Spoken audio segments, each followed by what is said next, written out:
ripped out in the tackle. Keep the Looks line like more red. so than a steal on the ground. Michael Broadhurst it was with a very good rip, and the clearance, well, decent. Could have maybe been a bit further. Still under pressure will be Japan. Over the back then to Lowe and de Villiers. The feature of Japan's defence is their low tackling, right around the ankles. Detroit. They're inside the 22. It's been an electric start to the game, Diaga. Broadhurst looking for another steal. Nice bounce. Netfield brought down on the 22. Hatakeyama is wearing the headgear. And look at this defence from Japan.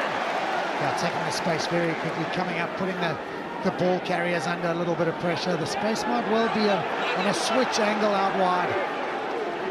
Well, Eddie Jones said at the press conference, and they win another ball. Tanaka.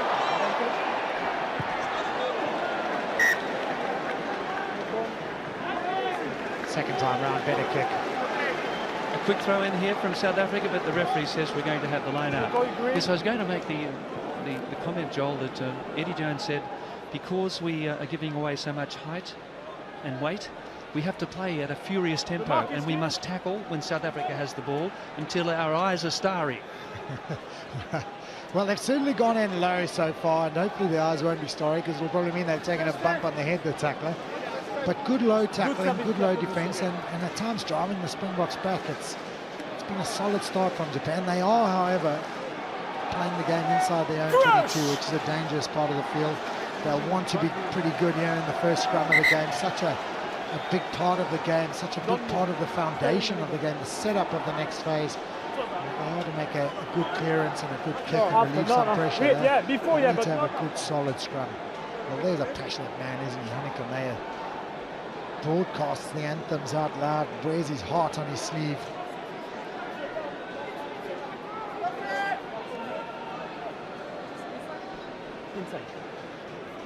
Inside. First scrum, so important. Tight head side for Japan. Hatakeyama will want to just hold steady on the right-hand side against the beast in Tairira. Japan win it well, straight through the primary channel, and Tatakawa crawling along the ground. Hendrik Tui making nice ground. South Africa loitering there at that ruck. Here we go! Gormaku! Oh, he threw the dummy. Yamada had no one in front. Here they go again. Thompson.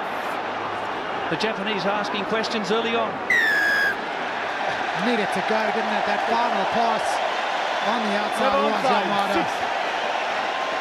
South Africa caught offside, but it's a scintillating clearing move from Japan. Under pressure at the scrum, moved it quickly. We're so accustomed to seeing Fumiaki Tanaka dictate play. Did it brilliantly. That should have gone. Quite possible try-scoring opportunity for the Japanese. Ghana begging here. Had a little look. Zane Kirshner stood tall in defence and made the tackle. From there, South Africa offside, and a first shot at points in the game for Japan. Well, you've got to love the contrasting styles of play. South Africa, big, strong and powerful, playing a little bit of the one-off runner game, trying to almost bully Japan at the moment into submission. This man, Eddie Jones, his team, playing fast and furiously, pick and goes, moving it quickly, and certainly dictating the speed of the game. And Joel, as a player, pound for pound, he was one of the finest footballers in Australian rugby. He was good enough to keep the great Phil Kearns in Randwick reserve grade. Well, he's not just he wasn't just a good player, he's a great thinker of the game. I think back to 2007 where South Africa won the World Cup. Very influential in the strategy. Can Japan get first points?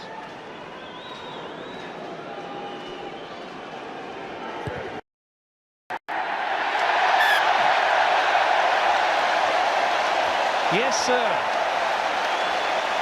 Almost a look of disbelief from that elderly gentleman. But just have a look at the scoreboard. Goromaru puts Japan ahead by 3-0. And isn't the crowd relishing this occasion? Well, we want a contest, don't we? We want both teams to go toe-to-toe, and 3 points deserved for Japan. May well have had a try. We would all have loved to have seen them score early, just to test this Bok team, put them under pressure. Good aerial skills there from Michael Leach, who came to Japan as a 15-year-old schoolboy and was raised in the Japanese rugby system.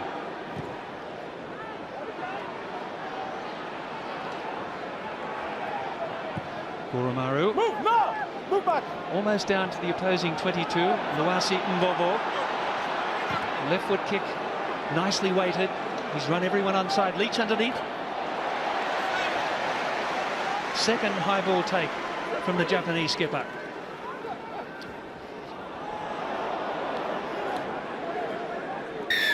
Move away. Pino not running away. Tap and go it is from Tanaka. Oh, look at that Fijian pass. Hisao. Well, it's a thrill a minute here at the Brighton Community Stadium. Japan taking the game to South Africa. It's David and Goliath, as Eddie Jones said. Thompson does well. Tanaka on the loop. They're creating space. Chow goes at Matfield. Another penalty. Another shot at goal.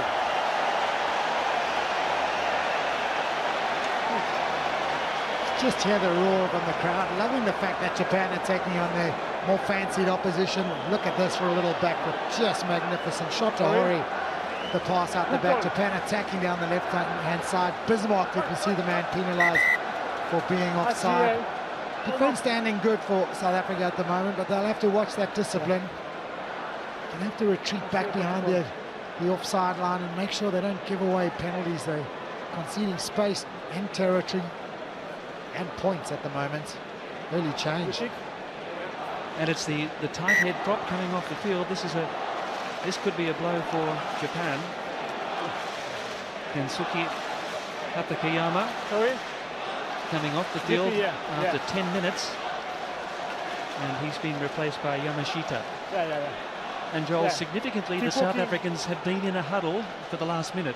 Well, I think Jean de Villiers and Victor Matfield will just be saying, let's calm it down, get disciplined, get our hands on the ball, don't kick it away, let's keep the ball for a while, build a bit of continuity, be patient, and stop the Japanese from having the ball and playing so quickly. Bear in mind, South Africa haven't played for 3 or 4 weeks. They won't be short on game time or any sort of form of rustiness, but they won't be accustomed to the speed that Japan are playing at. Well, it's breakneck pace. And can Goromaru now convert that sort of intensity and pressure on the scoreboard?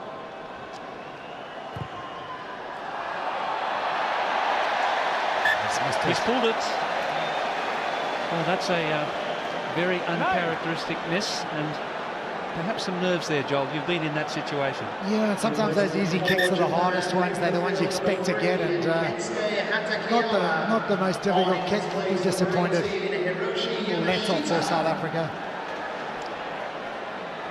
This time Mvovo goes high and wins the aerial battle. Well, that really was a let off for South Africa. A chance to settle things down now, consolidate and get some good field position. Lambie.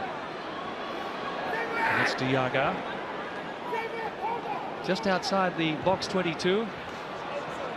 Lambie down the field to Goromaru. He's got plenty of distance on that kick. A good 50 metres on the fly. Now Zane Kirchner. Was he outside the 22? I think he was. South Africans are thinking he was on the line. It looked awfully close. He can be on the line, that's fine. Doesn't matter what the South African team thinks, it's what Jerome Garcia thinks. And he looked maybe like he was very close to the line. He looked as though he was a bit unlucky. Yeah. The assistant referee having a look at the replay. Japan win the long line out. They're looking for points. Thompson. Berger goes over the top. Nice ball here for the Japanese. Tanaka away to Tui. Diaga trying to hold him up. We're inside the South African 22. That's Ono. No, leave it. The ruck's formed. Berger's gone in and pinched it. First man on his feet. He was able to use his tentacles there. Now South Africa using some space out wide, and not their best kick, but it does relieve pressure. Well, great steal from Skalkberger, playing in the number 8 shirt. We're more accustomed to seeing him in one of the flankers' shirts. Bismarck just du Plessis with the initial steal, and then Skalk taking it over. And the big advantage the Springbok team has with the likes of Bismarck in the front row is the amount of work he gets through in the tight phases and the tight loose. Tanaka quickly to Tatakawa here.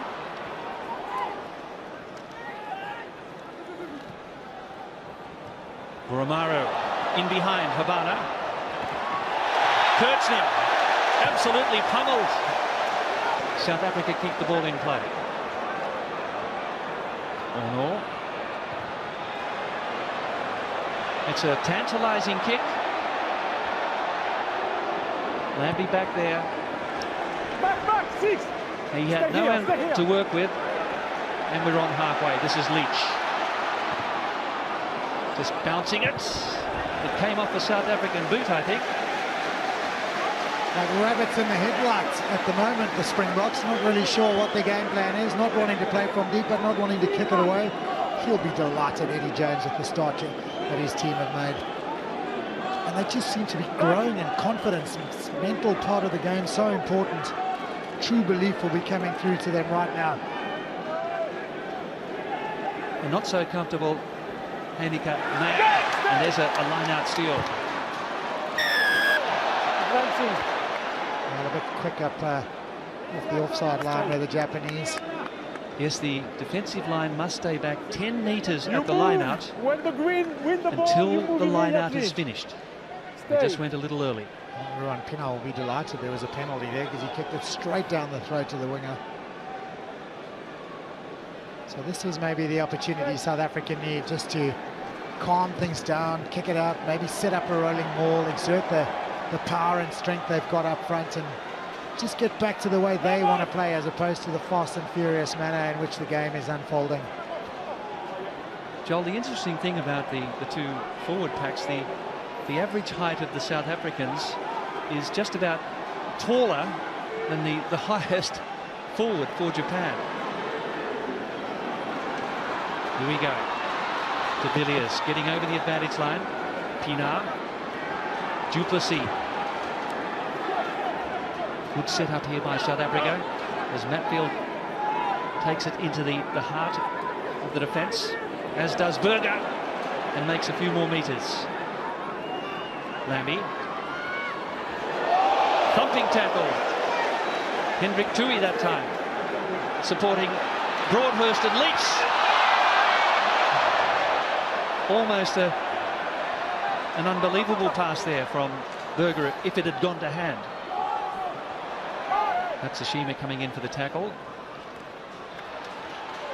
This is better continuity from South Africa, but they're still making heavy weather of their progress. Lambie. Calling on the Japanese to do a lot of tackling now. But they're doing it, and they're going low. Jesse Kriel.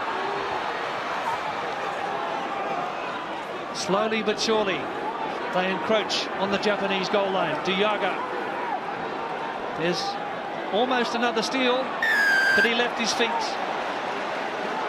Hendrik Tui, the man who got his hands on the ball probably legally and then went to ground over the ruck, over the tackle, and penalised. Real patient build-up. Yes, John. A TMO report here, I think. I want to put on the big screen the tackle. Okay. Well, it's the tackle in midfield we're going to have a look at. It's not this part of the play. This is where it is. Jean de Villiers jumps into the tackle. He launches himself in. And, well, I don't think there was too much that Michael Leach could do about that as de Villiers jumped in. There was a little speculative back flip. I almost called it a back pass. Cross between a pass and a flip from Skalkberger. If it had gone to hand, it may well have been a try in the corner for Habana. The number 12 jumps, no? What do you think? Well, as you called it, Joel. Yeah. The green player actually jumps into the tackle, which doesn't actually help. Into the defence. It's actually nothing. I would actually just carry on. No problem. Okay. Yeah, and he's come to the right conclusion, I think. Sean de Villiers launched himself off his feet. The reason why you follow like this, because you jump. Yeah. And when you jump, okay, good call. You've got to respect Sean de Villiers as well. He just goes, yes, that's exactly what happened. No need to worry about it.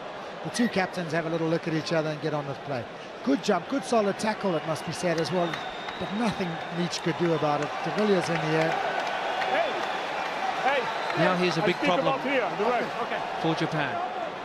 The line out 5 metres out. We haven't seen them all yet. We've seen a couple of plays off the back of a dummy maul almost. Will this be mission impossible? Japan going low. South Africa controlling. Low has it. Rob Lowe. Try time.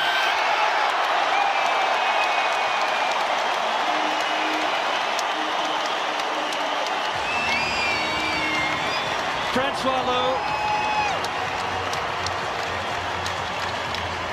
Rob Lowe, of course, a famous predecessor.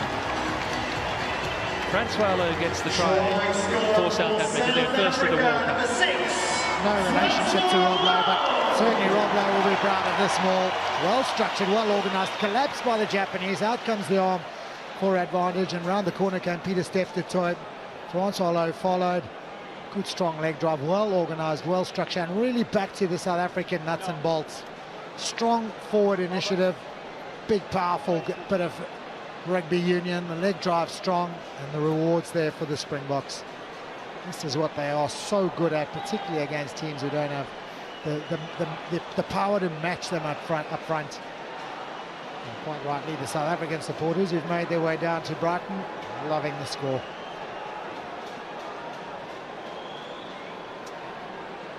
Patrick Lambie attempting to hit the spot with his opening kick of the World Cup.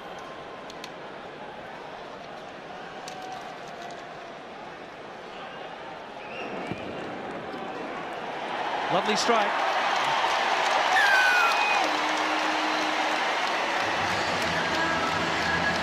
Francois Lowe, the man who has been such a dominant figure with Bath.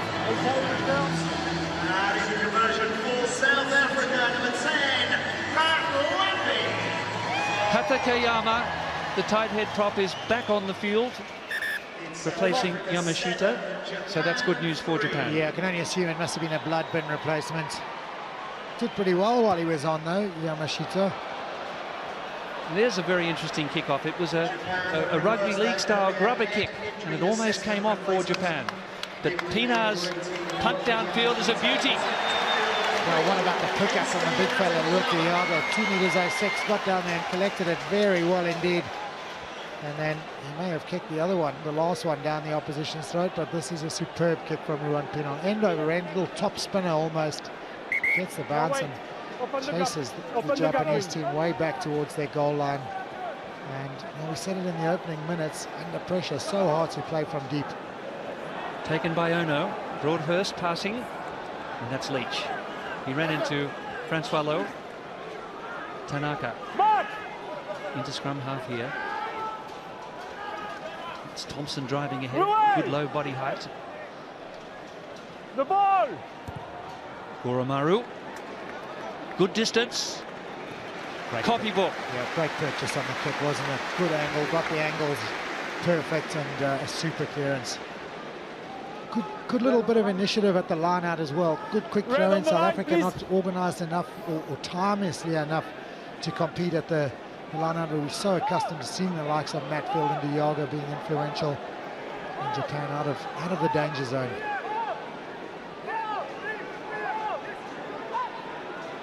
Some very distinguished grey in that beard of Victor Matfield. Not sure he wants it there yet. Here's Pienaar having a look, and here's the run from Matfield to Pienaar. It would have been dangerous if he'd offloaded there to Kirchner. Japan now having to do a lot of defending over the last 10 minutes. South Africa controlling the possession and the tempo. Lambie with a high tester. Matsushima. Tap back by Havana. I think that was Kirchner coming through on the loose ball. Now Lambie again. To Berger. There's a good tackle. Space here for South Africa, the beast. De Villiers wrapped up.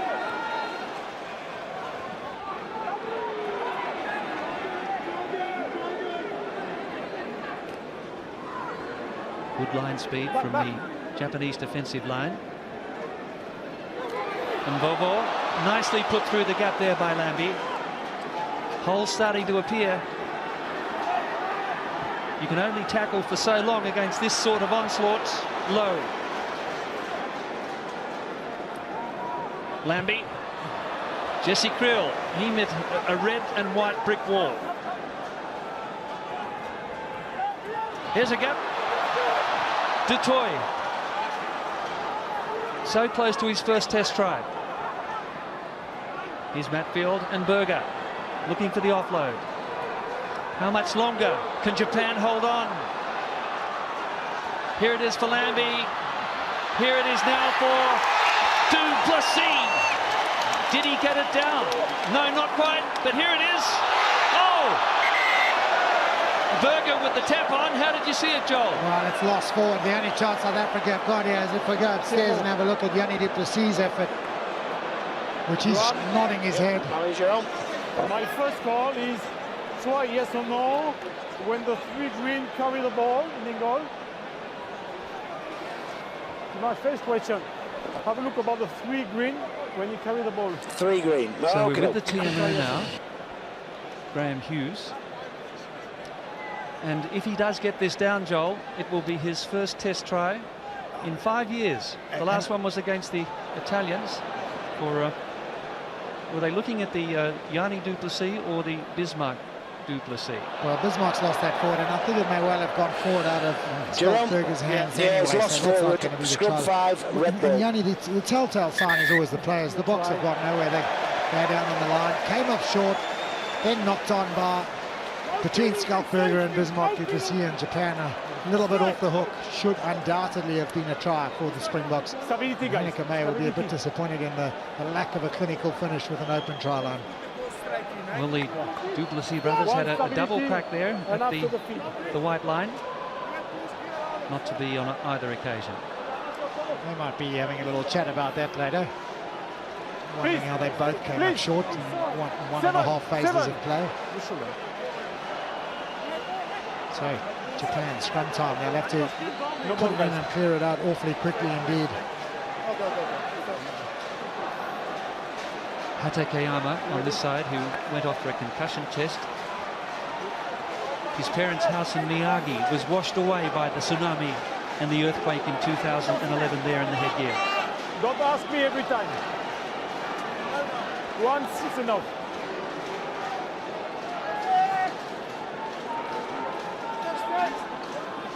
Crouch. Bye. Set.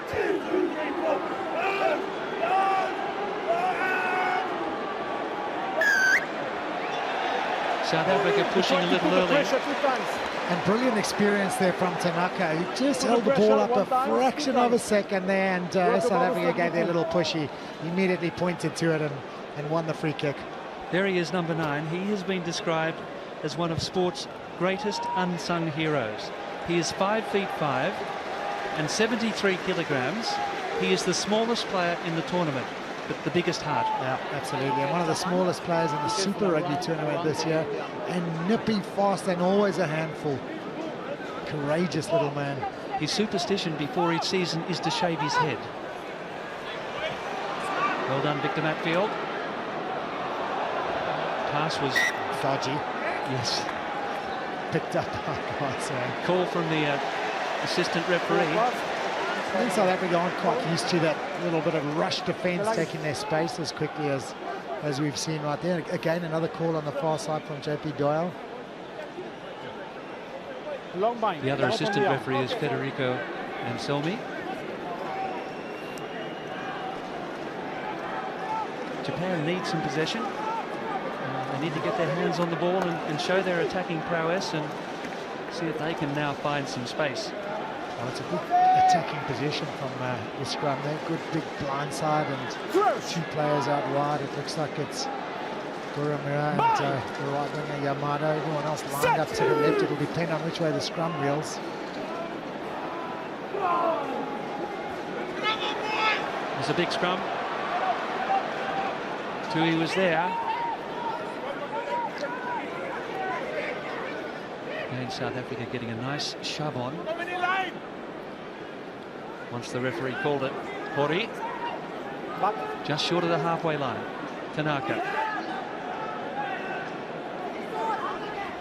That's Thompson. Flying through there was Diaga. Oh no. Tatekawa. Good tackle, de Villiers. 3 on 3. Koromaru.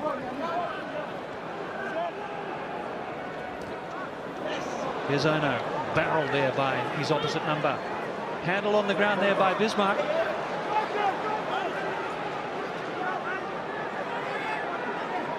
This is the halfway line. Japan trailing 7-3. Tui. Referee still playing advantage. Nice little kick by Tatekawa. Over the ruck. Going back for the ruck is from penalty, I think. Bismarck could see a little overzealous there at the break. ruck. Can leave a little kick in behind. Wobbly old grubber, difficult to pick up for Kirshner. This is good taking of the space from Ruth Dioga, very quick off the defensive line, and there's the hands in from Duplessis on the floor. Joel, you mentioned the tactical awareness of Eddie Jones. He's visited some of the best sporting coaches in the world. He's even been over to Pep Guardiola from Bayern Munich and formerly Barcelona, and focusing on the supreme passing skills and moving the ball into space. Talking about moving it into space, that is an unbelievable kick to the corner. Brilliant kick. I think what better man to learn from than Pep Guardiola. We've seen how Barcelona played in his tenure as the head coach or manager, and now Bayern Munich, and such a great learning curve about the management of space in any sport. Hatakayama, South Africa holding on for dear life here. It's looking promising here for Leach. South African players have gone down. Almost penalty try territory. The Boks were in disarray there. Look at the ball on the goal line. Scott Berger may well have had his hands under the ball. There's a little bit of pushing and shoving. The crowd in the far corner thought may well have been grounded in a try for the men in the cherry and white. I'm going to have a look at it. I thought Jerome Garcia had blown the whistle, to be fair. Yeah, try yes or no. From the original maul? Awarded the penalty. From the original maul. Leaders out. Yeah, okay. I'll have a look about if there is 1 or 2 players in front of the ball carrier. Okay.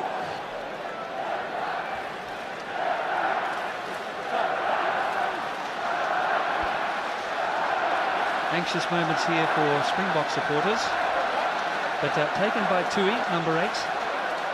Then Michael Leach. Good solid mauling defence for a period here by the Boks, and eventually it was a little bit of go forward as the backs, the Japanese backs, leaned their enormous weight into that maul. Oh no. And also Tatekawa. Well, I think he was short. I think Jerome Garcia was in exactly the right spot, blew the whistle, and then went the second movement over the line. I'm not sure who's responsible for collapsing it from the South African point of view, but gutsy mauling and tenacious strength from the Japanese. That looks to me like it's short of the line, as much as the crowd would love to see a try for the Japanese team. Run.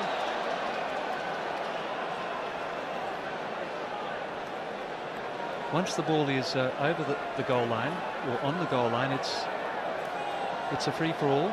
Anyone can go in and force it, even though a ruck may be formed. So down it goes, it's short.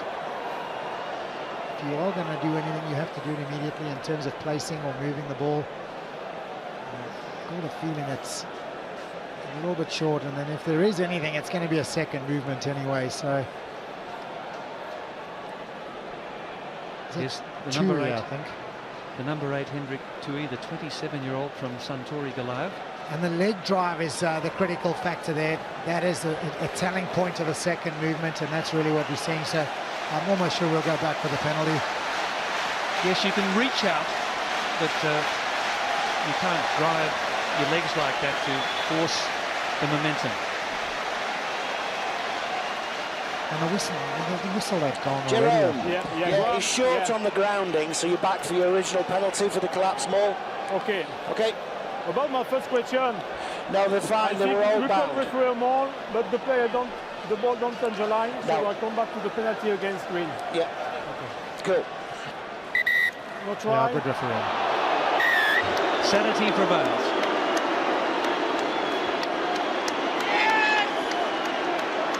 Bad luck for Hendrik Tui, and now with Michael Leach, the Japanese captain. But what a titanic performance from Japan in this first half against the most successful team in World Cup history, South Africa. They are going for 5 points. And a little bit under the cosh. The South Africans are not used to being dominated and trapped down on their own 5-metre line. It's good to see, actually, and it's good to see how they'll stand up and come out of this. Thompson, they've slipped it away nicely. The backs join again. It's a 10-man maul. South Africa holding on grimly. The Japanese heads towards the posts. Can they do it? They are close. Oh yes! It looks like the skipper. Michael Leach, what a hero! As Japan hits the lead.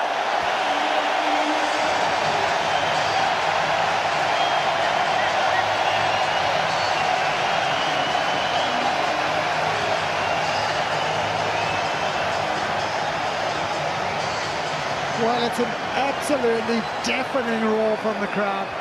And this Japanese team thoroughly deserve the support they're getting from all fans who've come to this game. I think even the South African fans will be enjoying this tenacious display. Good, solid maul. You mentioned a 10-man maul, Gordon. I think it was a 13-man maul, and finally a little bit of forward progress. Round the corner they came. Leach was wise enough to see where the line was. No doubt about it. He's grounded it this time. And Japan well rewarded. Eddie Jones is smiling and happy. He's got one over his old arch enemy, the Springboks. Michael Leach, as I mentioned, he arrived in Japan as a 15-year-old. He was born in Christchurch, New Zealand father, Fijian mum, and Goromaru now to squeeze it out to 3. And that's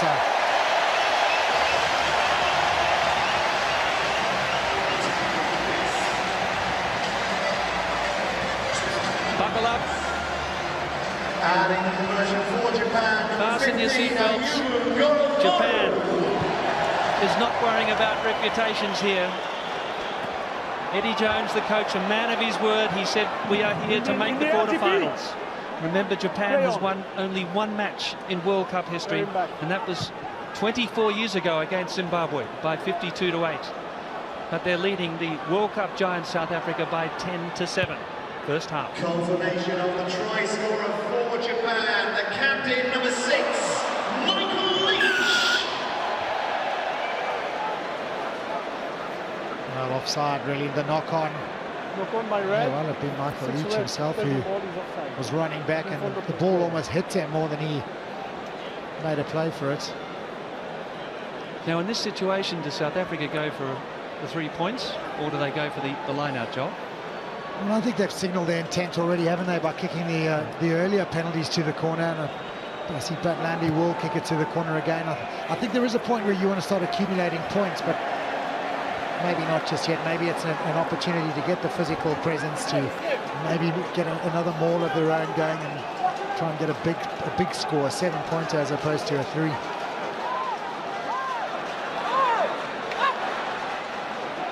Skulkberger. Steve Borthwick is the forward coach for Japan, the former England captain. 57 caps, 21 as captain. They've worked so hard on countering the South African maul. But they've got a problem here again. It's Bismarck. And it's another try for the Boks. What a reply. Bismarck Duplessis gets his 10th test try in his 74th international. The coach is feeling a lot more comfortable. Yeah, it was well structured again, wasn't it? Well controlled at the back. The Japanese initially, as they did earlier, defended it pretty well to start with. And then came the big, powerful leg triangle. Weight just too much from the Springboks. Bismarck Duplessis, almost like a little poacher at the back there, making sure no one else got their hands on the ball. And over he went. Well, it's the Argentinians who said they will use the maul as a key weapon against the All Blacks tomorrow. Both the teams here this afternoon using it as a dynamic form of attack and a point-scoring. I almost don't want to say machine, but it's not exactly the most exciting rugby we've seen in the last few minutes, but very effective scoring from both teams. 10th test try for that man there. Well, given the nature of the lopsided contest on paper, it's been a scintillating struggle so far.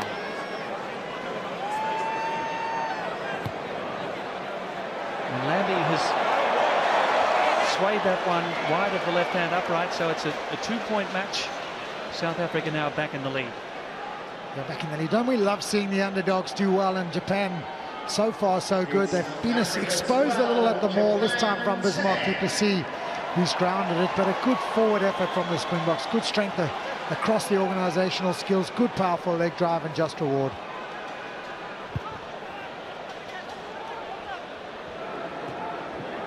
Nicely protected there for Mvovo. Inside. Valentina working back to Berger, and they're caught behind the advantage line. Now Lambie. It's a huge kick. Koromaru.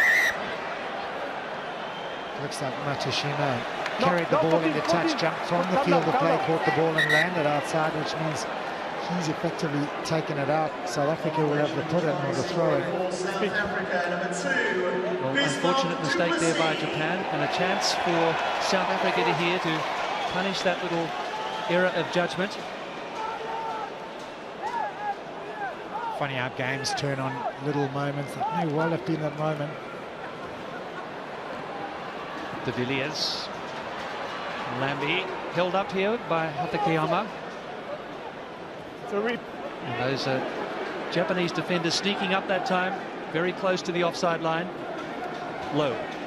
He scored the first try for South Africa. Plays with Sam Burgess at Bath. And to be joined by Matawalu, the sensational Fijian scrum half, who almost scored what would have been the try of the tournament last night at Twickenham. Sensational run, wasn't it? Just unlucky, knocked it on at the end. Habana sent back in his tracks. Lambie. Bismarck Duplessis. This is brilliant support play. And great anticipation by the Japanese defence. Jesse Creel just caught. Lambie now. Matfield looking for the offload. And that time Ono brought the big man down, twice his size. Here comes the beast. Japan have, I think, snuffled this one back.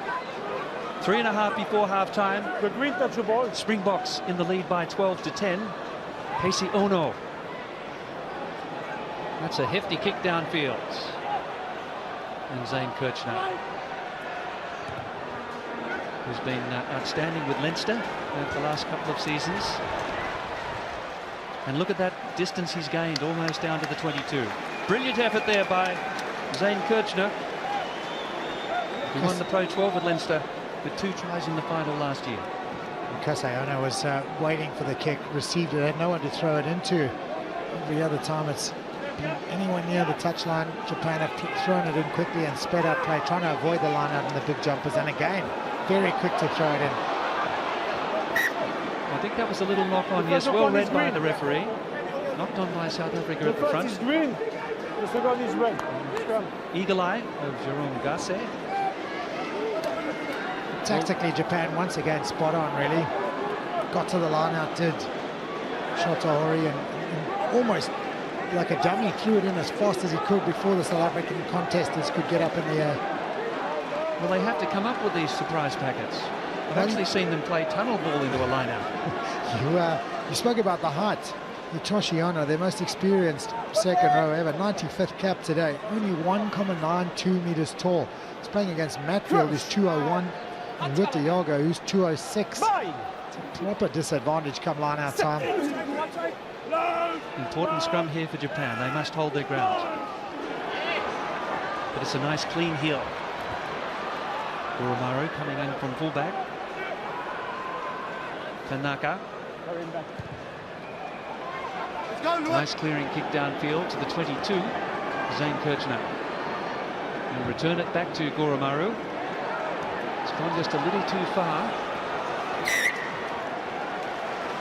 He's done well, Goromaru. Awfully close to the 22-meter line. That ball was swaying and drifting. Had to reposition himself twice. Took a good clean catch. On the brink of half-time, both teams will be rather eager to not make mistakes.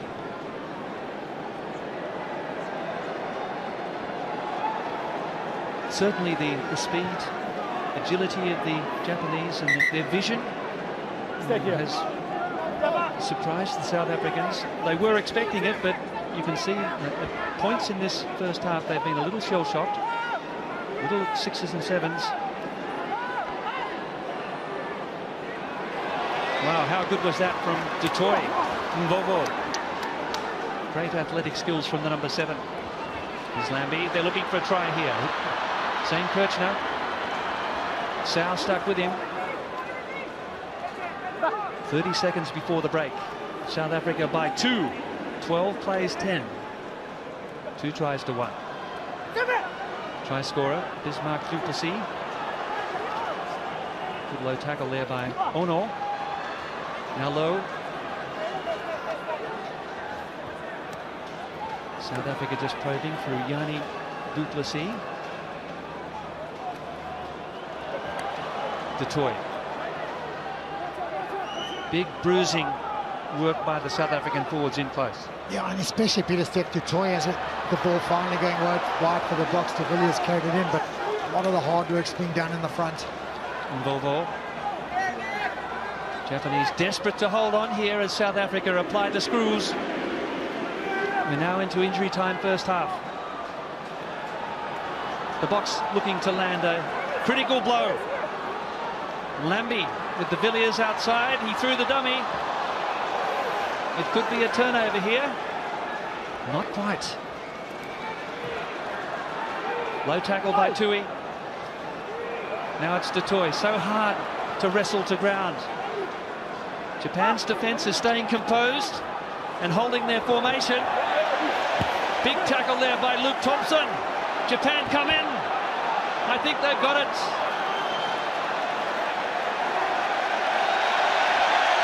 The crowd realises, and that sums up Japan's performance in the first half.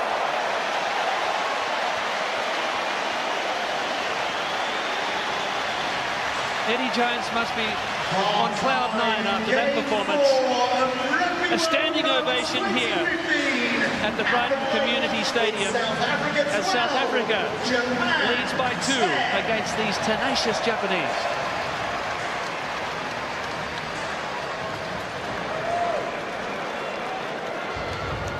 You can have the technique, Well, Joel, what about that first 40 minutes? Well, Eddie Jones will be delighted.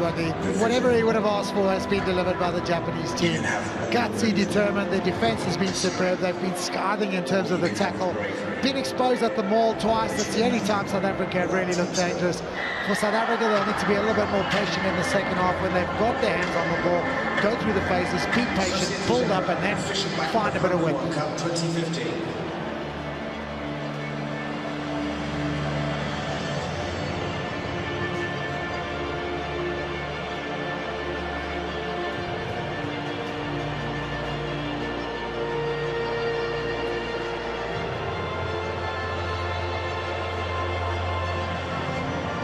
Well, shortly we'll have a look at some highlights from that first half, but the stadium is just a cacophony, isn't it, of noise as we look at the Japanese come out on the front foot. And that's why the stadium is a cacophony of noise, because the underdog have delivered a scintillating first half. They may trail by a couple of points, but they've been in and around. They got off to a good start. First points on the board, a penalty through Goromaru. And justly deserved that. A try-scoring opportunity a second before that. Didn't take it. Could well have had the opening try of the game. And from there, it was the South African maul that really got well structured. It was Francois Lowe who rounded off, but real good, strong leg drive. Great organisation from the Springbok pack of forwards. They're an experienced mob, and they're very good at this.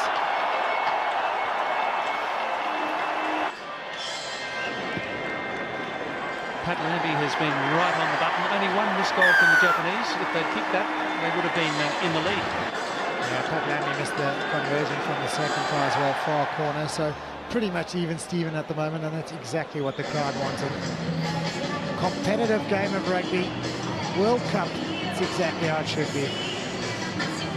South Africa face Samoa in the next game, next weekend, Joel, and the Japanese having to back up. What a torrid draw for them against Scotland on Wednesday in Gloucester. Well, this game will give them great hope, wouldn't it? They've been found wanting at the maul twice, but other than that, it's been a very solid performance. Tactically, they are very astute. Eddie Jones has got them playing superbly. Moved the ball around. At every scrum, they put it in, moved it quickly. They've been through the phases. The defence has been cutting down at the ankle height. And, well, if they can get this defence around the maul sorted, particularly against Scotland, who are a really good damp weather teams wet weather teams are strong in the maul. South Africa have developed this part of their game to become a key strength. And altogether, as hard as that turnaround will be, Japan will take huge confidence from the first half here against the mighty Springboks. We keep chatting about how successful they are at Rugby World Cup time. But for a second-tier nation like Japan to be trailing 12-10, and they could well have been on top had they kicked that goal. They could be leading at half-time.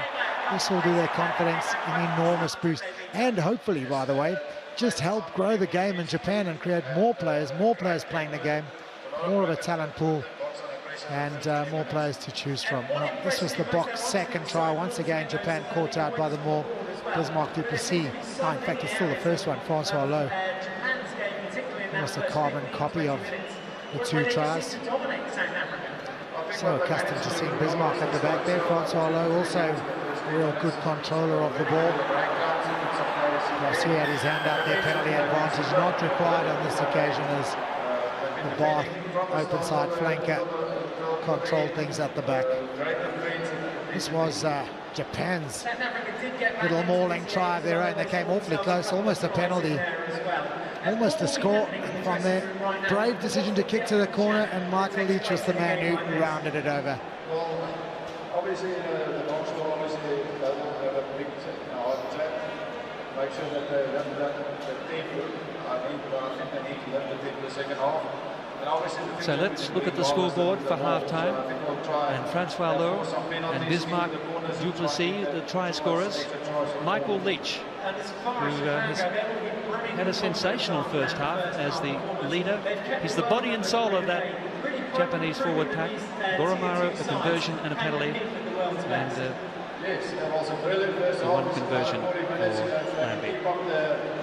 the intensity and the tempo, you know, Hanekame is a very passionate man. I'd imagine his halftime talk will be about passion initially, and then it'll be about how to just settle things down, maybe keep the ball in hand.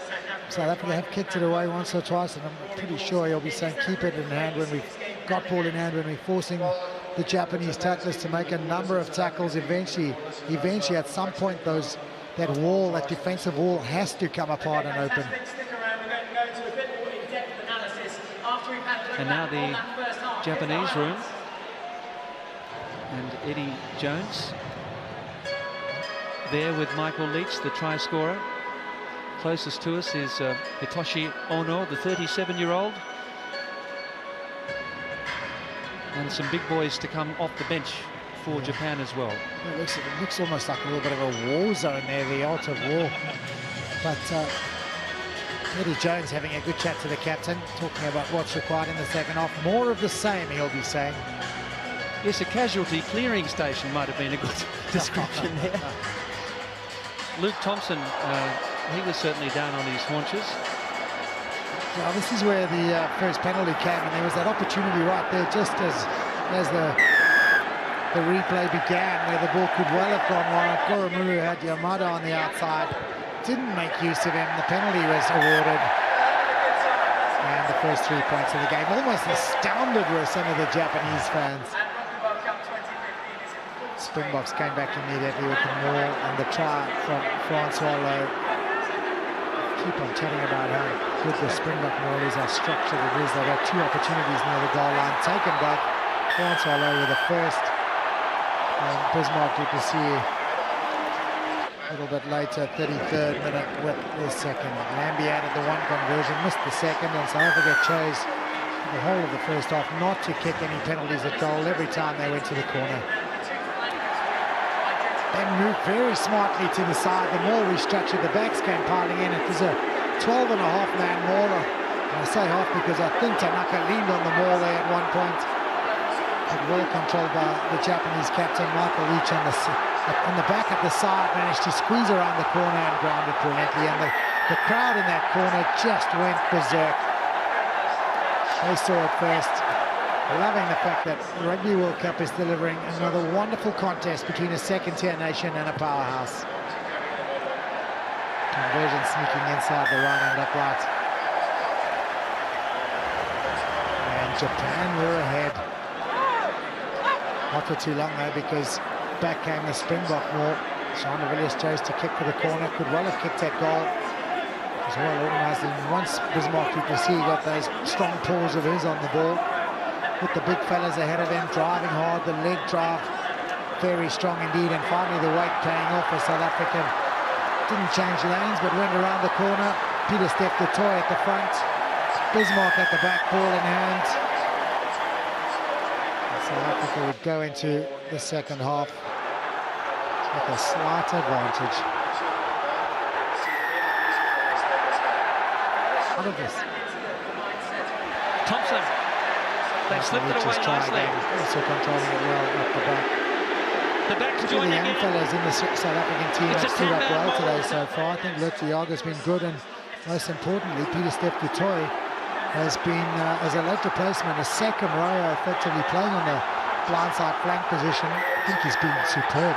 Do you see him as fulfilling that role later in the tournament? I actually do. I think Haneke has earmarked that some time ago. Picked him as a flank in the squad as opposed to a second row where he's played for the Sharks, and I guess will play for the Stormers next year. But in the squad at present as a flanker, big, strong and powerful, maybe suited to more conservative World Cup knockout rugby and wetter conditions here in the UK, which we would probably expect come the end of October. Jerome Garcet in perfect position, and you'd probably say that try to Japan was the highlight of the first half as far as the crowd was concerned. Surprisingly, large number of Japanese supporters here with their flags and their jumpers. And dressed up, I was in the hospitality a little bit earlier, with blazers made out of the Japanese flag and parading around, loving the moment, loving the occasion. And what an occasion it is for, as I said, a second-tier rugby playing nation to be this strong and this competitive against the mighty Springboks. In comparison to 120, what can we take away from that stand? Repeating the halftime score from the Brighton Community Stadium, South Africa 12-10 over Japan. 2 ways, second half, keep on doing that and try to force the penalties or maybe bring in some variations with some brothers and groups. Okay, well, we're just about ready to get settled in for the second half. Brighton, are you ready? Make some noise! I love you. The players have, and the spectators have been revved up by the public address system. And there's some sumo wrestlers. Would be drinking beer, filling up on it. Oh, there's a man, 38 years old. Yes, well, he said after the dairy farm was ravaged by the tsunami and the earthquake and the Fukushima nuclear disaster, that playing the Springboks will be a piece of cake. Great contest there, and I'm not sure it's ever a piece of cake playing against the Springboks, but boy, when you've been through the ordeal that he and his family went through, you can understand his sentiments. He was just thrilled to have the opportunity to play against South Africa.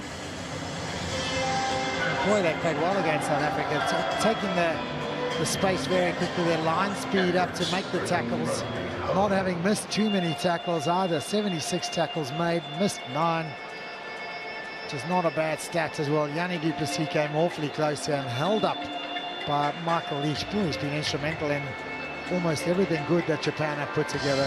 Captain courageous. I thought we might have had a look at that with the TMO, with Yanni du Plessis. Well, he stood up and shook his head, almost saying, I didn't score. And sometimes it's nice to see the players do that. We saw a couple of occasions last night in the opening game at Twickenham where we were delayed for probably in total about 10 or 12 minutes by TMO decisions. Seemed to drag on forever. The fact that it was a quick and easy result there, quick decision, was a good one.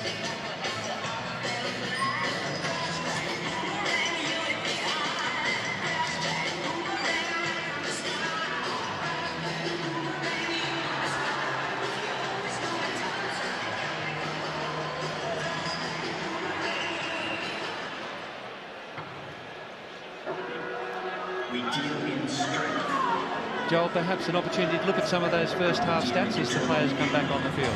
Well, as they make their way on, the set phase has been pretty well contested, but pretty even. Japan having lost just one of their own line-out balls. South Africa have not had a scrum put in, can you believe it, in the first half. And, well, made one line-out steal, that was the one Japan lost. In terms of the tackles made, South Africa, you'd expect to have had a bit more possession. Japan have been asked to make 85 tackles, missed the 9, completed 76. South Africa have had to make less than half those tackles, 35, only one missed. But in terms of meters made, South Africa, with all that ball, have a little bit more in terms of game line success. And another point about Eddie Jones, a little known fact about his playing career, he was a member of the Matraville High School team, which contained the 3 Ella brothers, probably one of the greatest schoolboy teams of all time.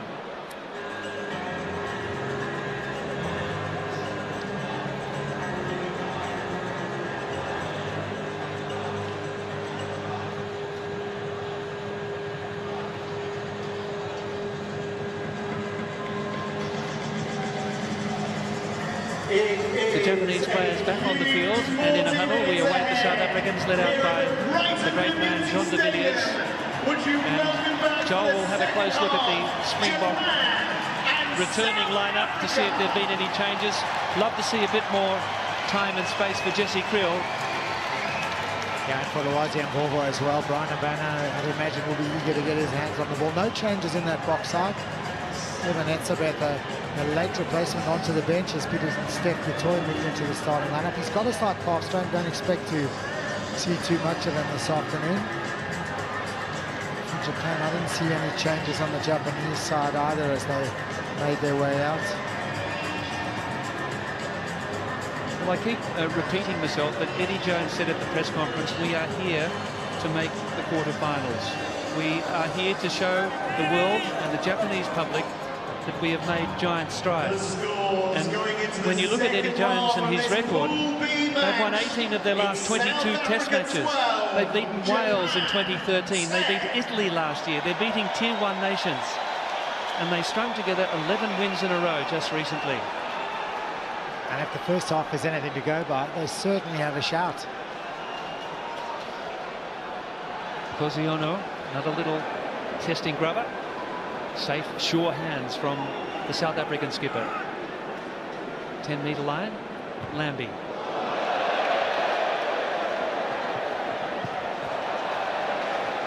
Well, again, whatever Henneke had in his mind for the start of the second half, it wasn't that. Little wry smile from Pat Lambie, a little shank off the side of the boot. It does happen. He wouldn't have wanted to happen right now, though. Well, it was good pressure, wasn't it, from Malay South? For this young man with a real old rugby brain on his shoulders, you won't want to see that again. Here's Leach. Ran into a solid tackle there from Lowe and Yanni Duplessis. Tanaka. Nice angle from Matsushima. One green, advantage. One green offside. Penalty advantage against South Africa. Wants it within penalty range. South picks up. And a chance for Japan now to hit the lead. As you say, it's all come from that miscued punt kick by Pat Lambie. Yanni Duplessis, I think the man picked out for being offside. It's a perfectly bad start for South Africa at the start of the second half. The beast it was.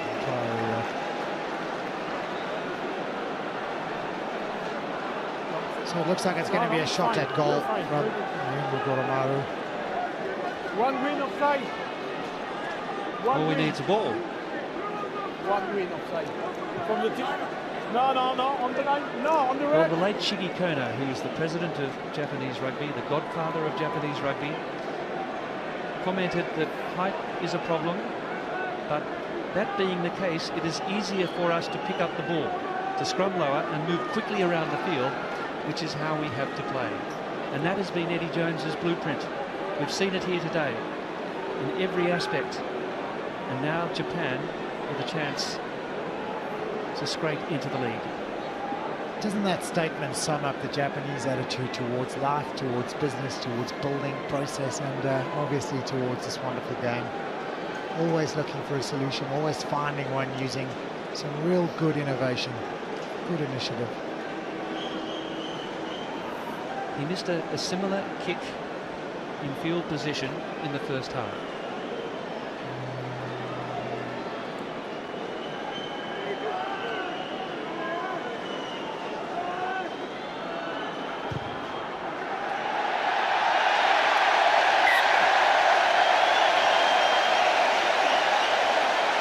Japan has the lead by 1 in the 44th minute.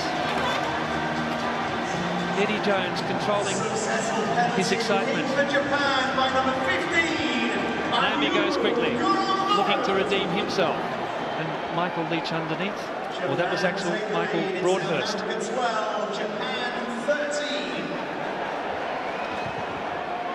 Oromaru.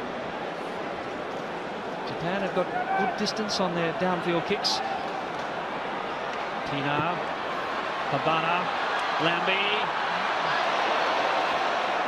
One low, one over the top. But we're just outside the 22. Diaga! He's a giraffe! Brilliant. A human one.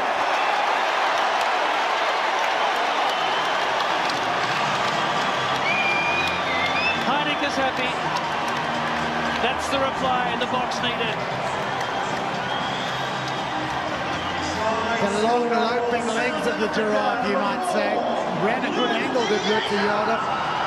Got a good bit of body position. Finally a missed tackle out in the open by Japan, and Diaga showed some real great pace to get in under the poles. Look at this, he just targets the man, gets through the arm of the tackle, no real shoulder contact, sees where the poles are, sees where the goal line is, and head down and off he goes. Big, tall man, good pace, good strength, good determination to get there. Joel, that's come from a very poor chase by Japan from that kick downfield. Ruan Pienaar was allowed to run 35 metres before offloading. Yeah, exactly, and well, not just a an offload, but also the kick before South Africa had showed some good signs in terms of their counter-attack. Good continuity, good build-up. Oh, it's a good little run, good angle. Missed tackle, it must be said. And once he was through the gap with a bit of open space in front, he just loped away with the tall figure, the 2-metre-06 figure of Diaga. Talk about playing in the land of the giants. That's what it looked like that time. Well, another South African giant does ply his trade in Japan, and that the Lighthouse's son, Andries Becker. Wait for your Hendrik Tui departs early in the second half, replaced by Lele Murphy.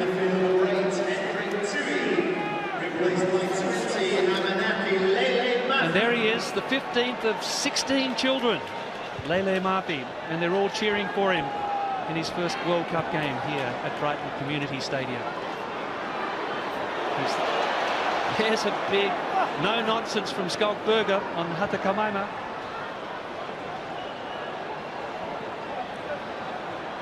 Goromaru.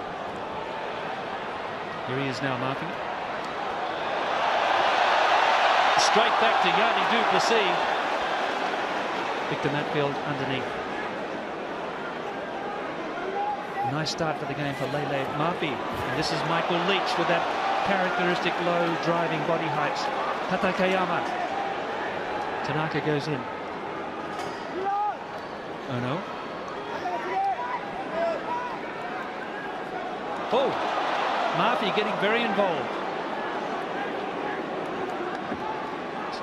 Thompson, quick hands to Leach. 22-metre line ahead. South Africa leading by 6. Release!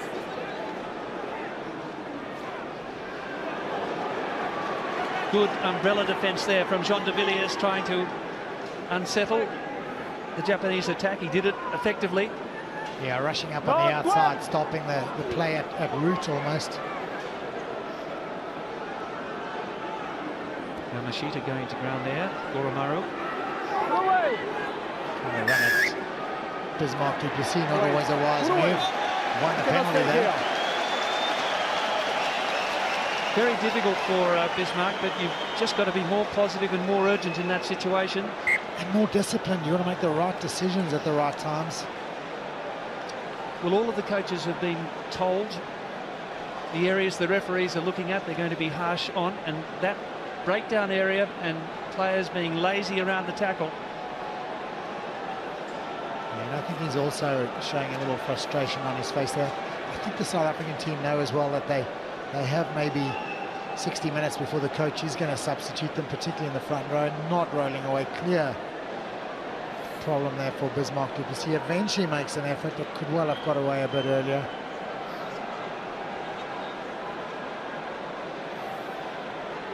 So a chance to narrow the gap back down to 3 points.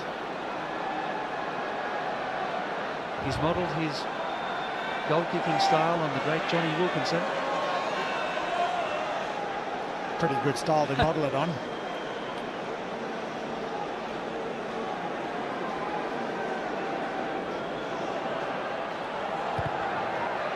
Same result. We are back to a 3-point ball game. South Africa by 19-16. Nearly 50 minutes gone in the match. Goromaru came into this match with 653 points. Has kicked 3 penalties and a conversion. Now here's an opportunity. De Villiers. Great tackle by Goromaru. But Japan under pressure here. Diaga goes again as the Boks look to play on quickly and catch this Japanese defence unawares and in disarray. Pina Lamy uses his footwork that time inside the 22. Diaga into scrum half, the world's tallest scrum half. And Toa Wera. Japan having just regrouped now. But, and that comes down to the quality of the defence by Luke Thompson. Hatakawa. Searching kick.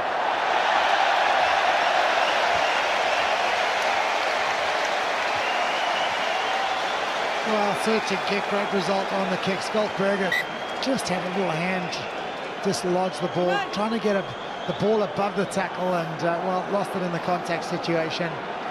Just shows you what happens in this game. You cannot lose the ball anywhere because the opposition will make you pay, and South Africa all the way back to the brink of their own 22. Handling errors mounting against South Africa. Japan being pretty clinical, ball in hand.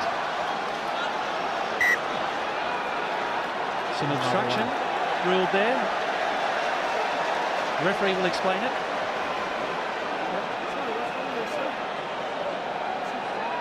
Victor's flabbergasted. Green one. There is a lot of players in front of the ball carrier. The ball from. No, I'm not sure. I had a goal time. Okay. If I make a mistake, sorry.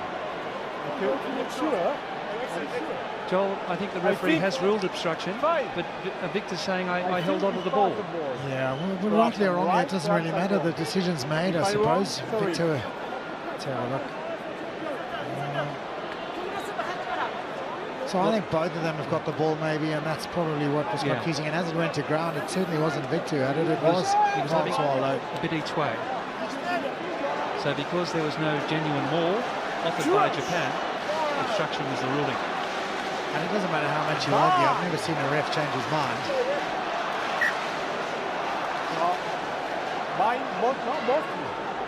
Both. Talk about being out on the field almost in the middle of the scrum here with ref cam. Right close to the action. Masataka Mikami on this side, the loose head, the regional junior sumo wrestling champion at 10 years of age.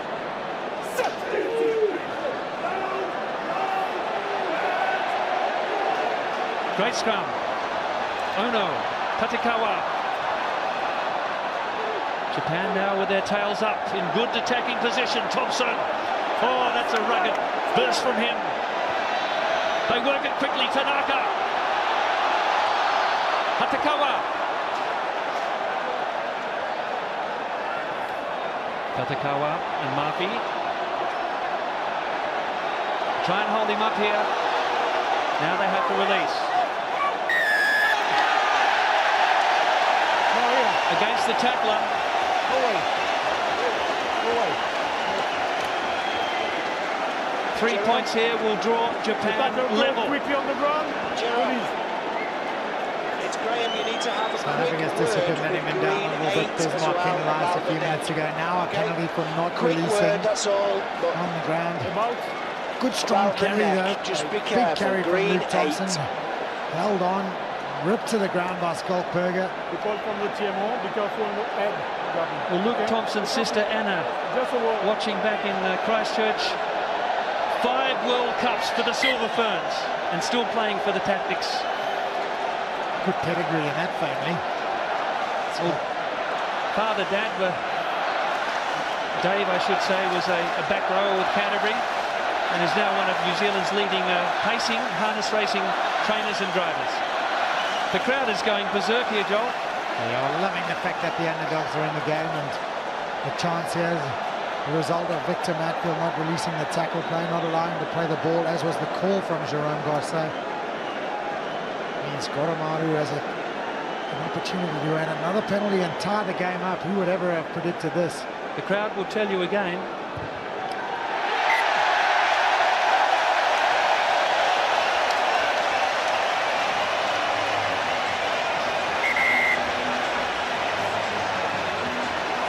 Delirious.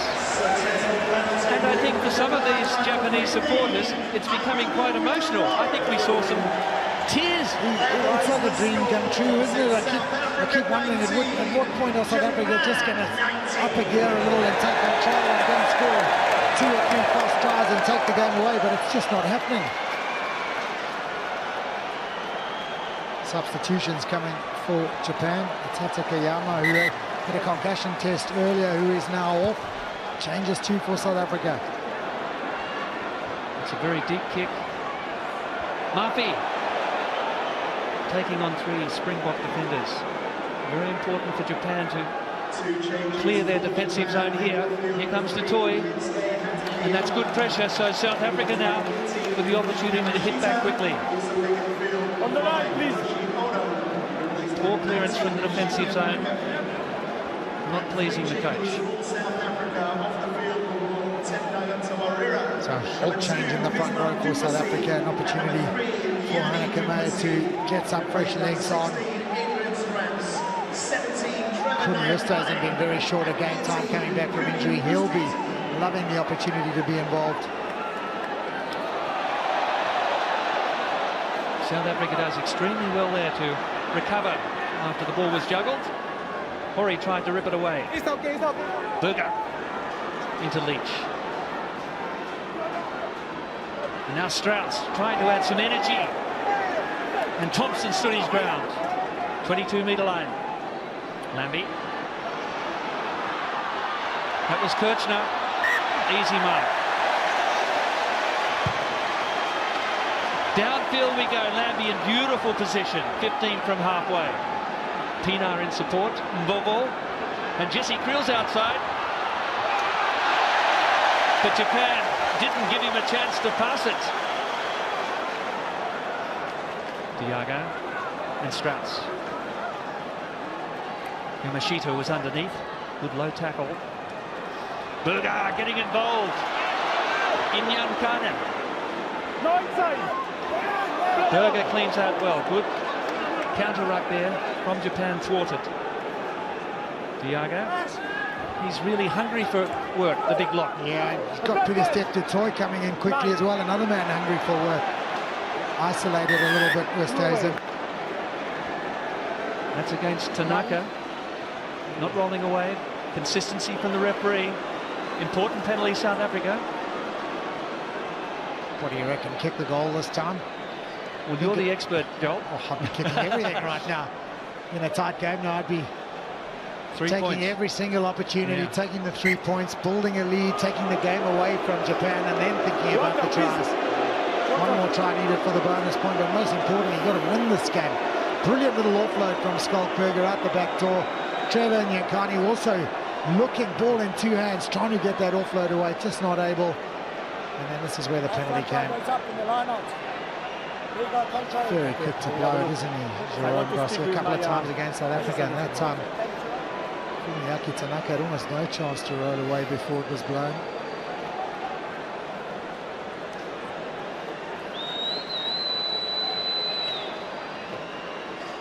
So this is just comfortably inside Lambie's maximum distance range. But nothing's easy in this environment. It's a cutthroat situation. He likes it. Flags are raised, and the Boks are back in the lead by 3. And one of the spectators there just tapping his heart, which must be racing at the moment, because Japan is giving this South African side the fight of their lives here at the Brighton Community Stadium. Not exactly sure it's what that fan was expecting to see this afternoon. I think most fans came here thinking good contest for 35 minutes or so, and then a solid victory for South Africa. Not been that way, has it? Well, the young man, Peter Step du Toit, has done a sterling job, and coming in as Sia Kolisi. He was raised by his grandmother, the young man, coming from a township background. And a wonderful young man he is. Talented rugby player, but superb human being. Great to see him on, great to see him having a good 30 minutes, almost 25 minutes to influence this game. Ruan Pienaar. Well, this is very dangerous. Jesse Creel, what were they thinking there? I'll try and hold him up, but Creel with good leg drive and strength. That was not an option, and the counter ruck comes from Japan. Passing in front of their goalposts. Nyankane.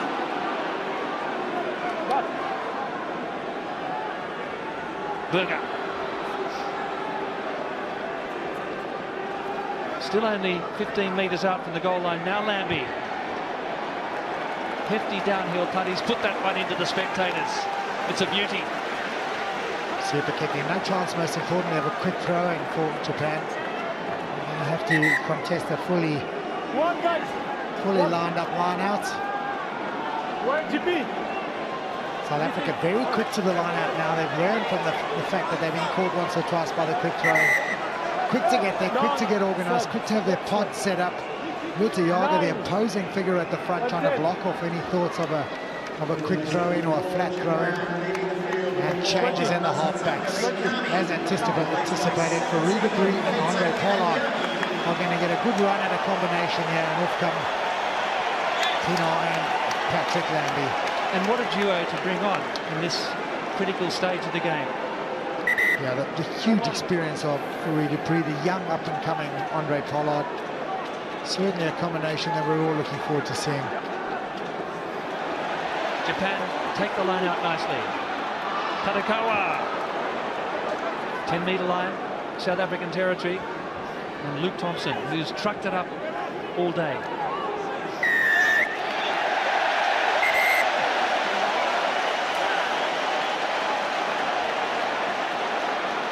We cannot stay like this. Okay, next time yellow card. Yeah. Oh, it's team warning as well, isn't it? Next time yellow card. Number of discretions at the breakdown. Players not rolling away fast enough on both sides, to be fair. It's stays in this time, he makes the tackle. Sia Khaleesi, in fact, a little unfair on Quinny stays in, just Khaleesi who came over the top. So hard to get away in that situation quickly, which is what Jerome Garcia is expecting.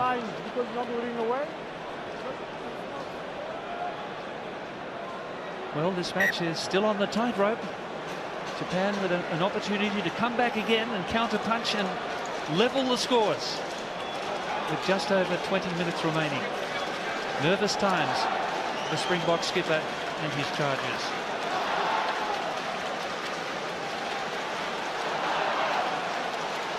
Ayumu Goromaru, who made his debut 10 years ago, has already kicked 4 penalties. And a conversion.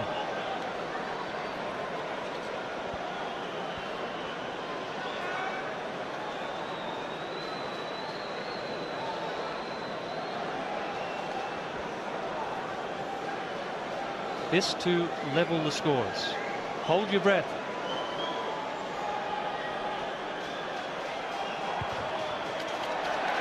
Loves it. Turned immediately and had it back. 22-all. Let's go down to Tom Skippings. Well, Gordon, I hope you can hear me. I can barely hear myself, but I just wanted to comment on the incredible difference in atmosphere. I'm down between the two dugouts, the South Africans. As the players are coming off, they look bemused and frustrated by what's going on. But I'm directly behind the Japanese bench. They're energized, they're excited, they're thrilled by what they're seeing. And it all adds up to an extraordinary atmosphere down here and potentially a remarkable upset on this World Cup. Back to you. Tom, thanks for that energized update from the touchline. Clearly the atmosphere is just quite amazing. As you say, a monumental upset is in the offing as Matsushima shows dash and courage and bravery. And Tanaka down the touchline, out on the full.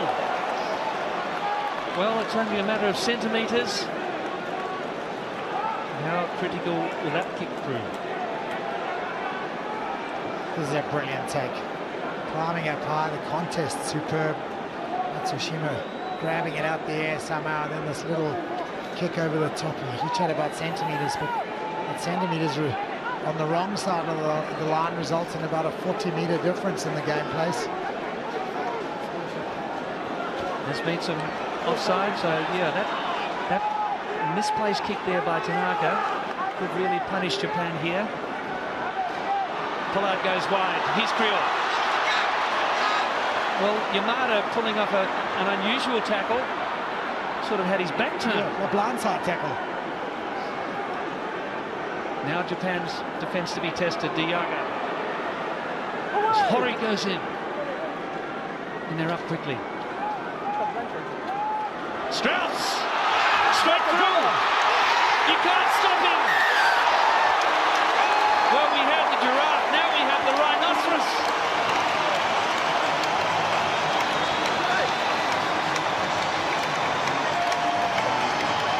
And that will ease some jangling nerves in the Springbok camp. Try scorer for South Africa. Well, it was the angle he ran, and again a little missed tackle from Japan. They've not missed too many, but two vital ones. This the second, the first allowed the yoga in. And the bullocking run of Adrian Strauss, not quite a gazelle on the move. I'm not sure he'd like to be called a rhinoceros, but certainly good little step and go, good finish. And maybe, just maybe, finally the game's starting to settle here in the South African favour, and with a bit of luck for South African fans that thought of a major World Cup upset dissipating somewhat. The other interesting thing, as Andre Pollard adds the two, was the immediate link between Pollard and Jesse Creel on the outside. Little knowledge, having played together at the Bulls, that arc he ran, the pass, the drift pass he played, got South Africa on the front foot, and on the front foot, this man, the semi-rhinoceros, had a good charge to the line, and it put South Africa out in front again. 29 plays 22. 17 minutes remaining. South Africa looking to see if they can get back-to-back tries here and put Japan out of touch. Berger, the workaholic, 8 from halfway. Well, penalty for South Africa, the fourth try as well, the bonus point try, which might well come into play later in the tournament. Thank you, but We saw England get the bonus point last night in that pool of death. How important will that be? And this bonus point, having a look at the tenacity and the ability of this Japanese side, may well be a factor later on. Wonderful performance by Nemani Nandolo on the wing for Fiji as well. Yeah, just kicking goals as well. Yeah. Altogether, it was a Fijian performance last night that promised so much. Couple of vital errors at vital times, few missed kicks, could have been so different. Nandolo had a couple of seasons in Japan, and many of the South African players have Japanese teammates out there at the moment from the Japanese top competition. Diaga takes it. South Africa driven back at the maul this time. Now they'll try to counter. Francois Lowe realised it wasn't going anywhere. Habana, we hardly touched the ball. There's space, Matfield. Lovely offload, but no one there in the right place. He was crying out for someone on his hip, Matfield. Brian Habana taking a little bit of bump. 19. Unceremoniously dumped to the floor, and it's a penalty against Maccabi.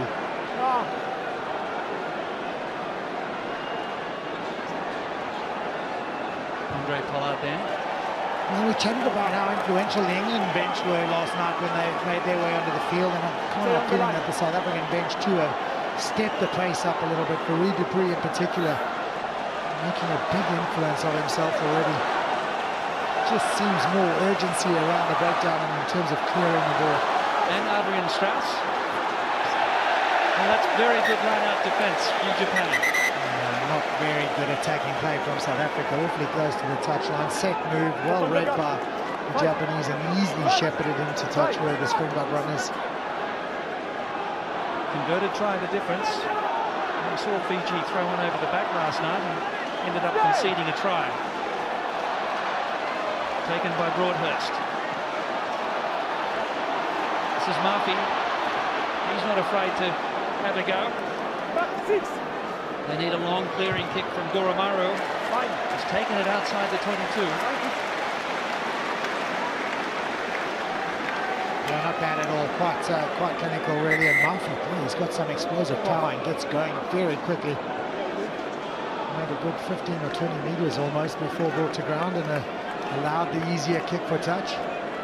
Replacement for Japan, leaving the field, number 9, Fumiaki Tanaka.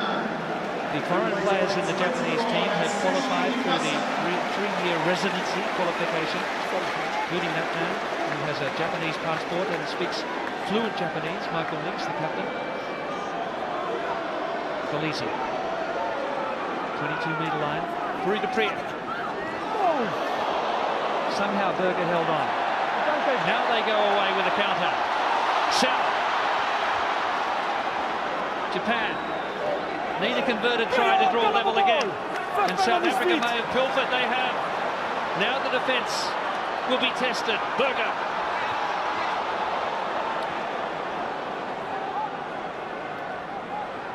Diaga. Great low tackle.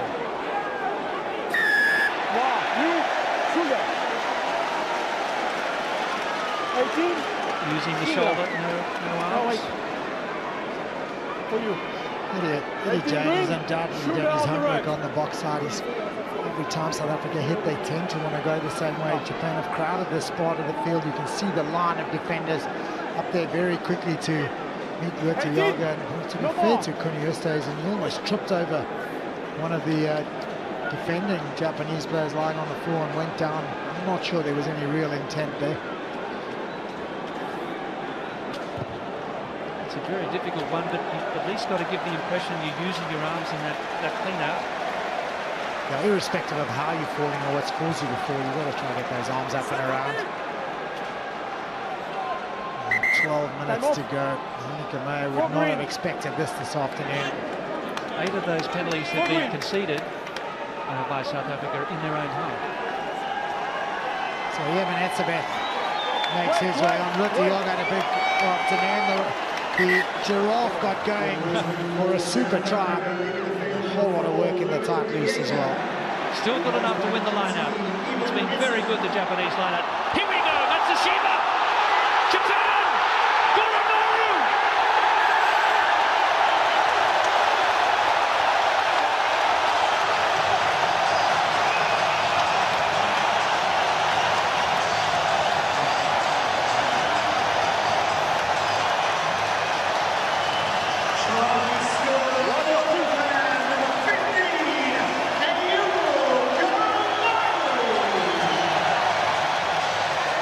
Upsets of all time is still on.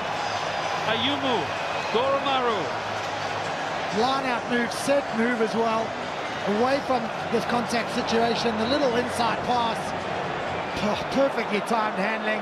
Eddie Jones, set move. Perfectly orchestrated, clinical in its execution. Goromaru capitalized on the outside.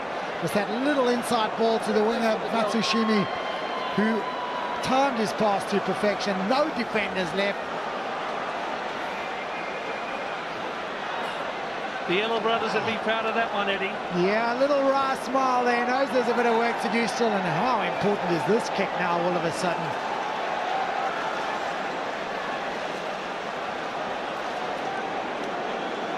It's his most difficult kick of the match.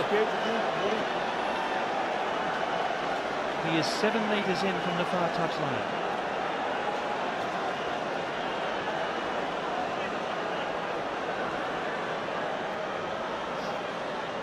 This to draw level with 10 to go. He's got it.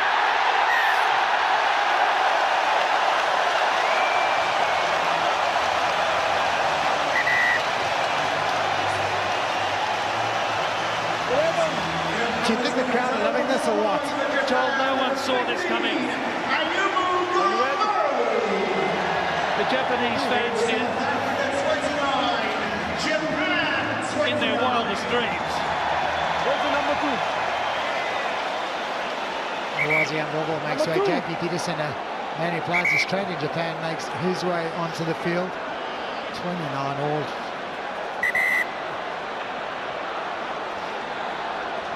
Already this ranks as probably the greatest performance by a Japanese team in their proud history. The Japanese rugby union formed way back in 1926.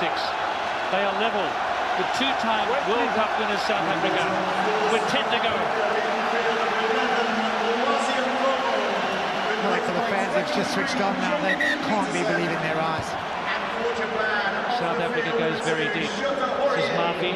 Replaced by 16, Takeshi. He's added real zest, but he's lost the ball. Crucial loss there. JP Peterson with a little hand on and rip out. Vital part of the field to turn the ball over. Rita Priya automatically makes his way forward, almost licking his lips to get hands on ball again. So Hiwasa is now on at scrum half for Tanaka. The official attendance is Pool B Rugby World Cup match. Had a little lift to the heavens we saw there from Anakalea. I wonder if that isn't telling you his emotional and mental state right now.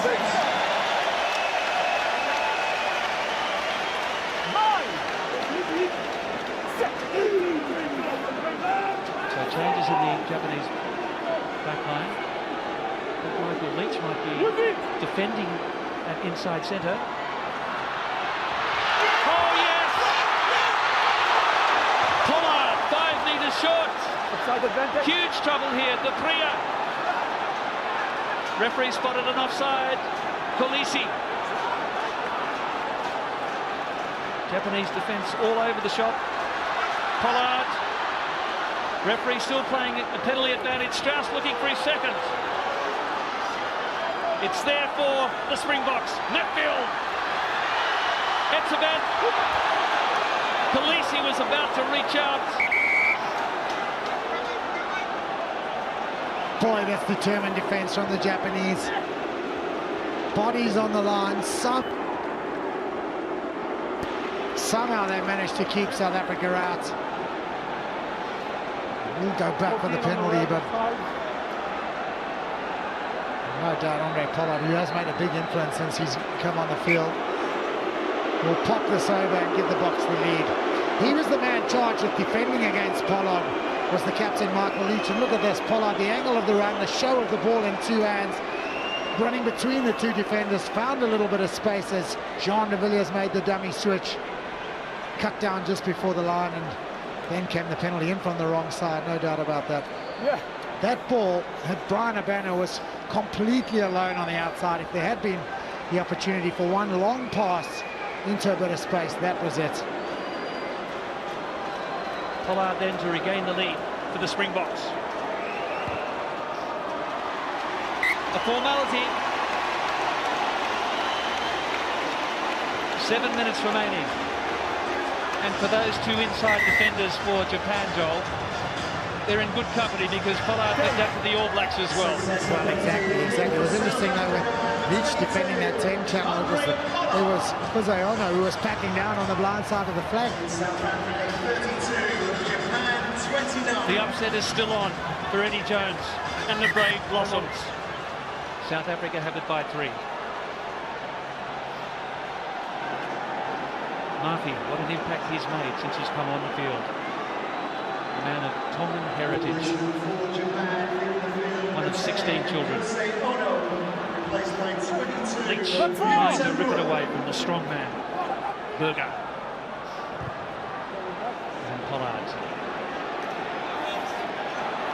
Goromaru, the try scorer. Burrows low. Terrific strength there from the fullback. Matsushima almost through again. They're having another crack here. Thompson. Japan eager to go. 3 on 2. Little high there in the contact.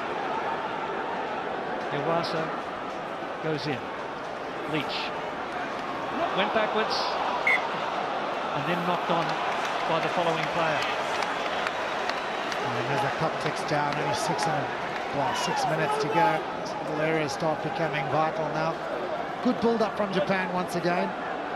He's been huge this afternoon. I think that's about the first area he's made. Tough defensive structure at the last attempted tackle, but that little knock-on, how important will that be? Turnover ball, South Africa have the opportunity to escape.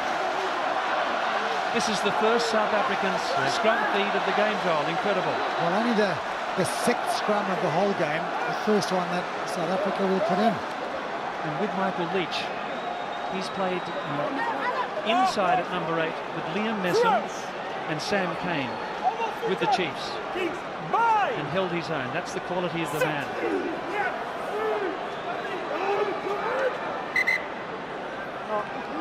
said he doubted his ability going into Super 15, but he held his head high, hasn't he? Well, he has, and he's certainly held it up this afternoon. Stability. Whole Japanese squad, all 22 that have been on the field, and anyone not on there is Nesket. They can all hold their heads up high. And, you know, the one telling sign is when you win the crowd over. Boy, they've had some good support from all the local fans. Even the South Africans, I think, have enjoyed and will admire their tenacious effort this afternoon, win or lose. Tier 2 nation, Japan. Back at number 15 in the world, and they're having a crack in the scrum. Great scrum, Japan. Berger comes away. No hands, Red. Good work there by the Springbok clean out. Napi was appealing for the penalty. He was on his feet. Pollard's kick, gaining only 10. JP Peterson, the cool head in the crisis. Now De Priya.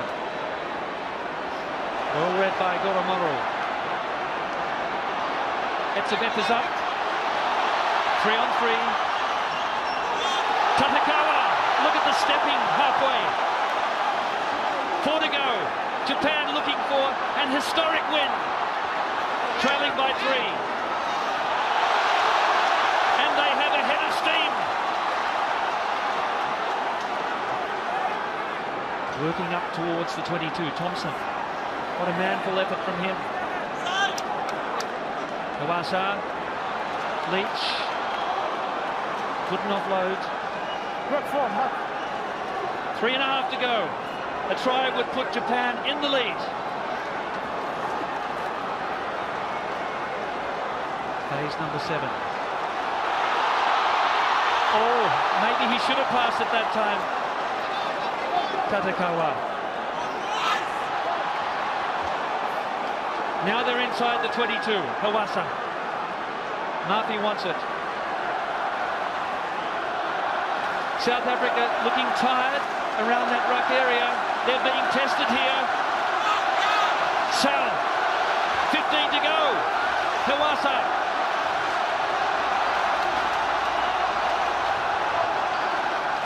Amazing scenes here in Brighton. Tatakawa. Hawasa told to go to the right side. Most phases so far in the game for Japan, up to number 13. They're stalking for a try that would cause probably the biggest boil over in World Cup history, if not international rugby history. There's the step. Tamura.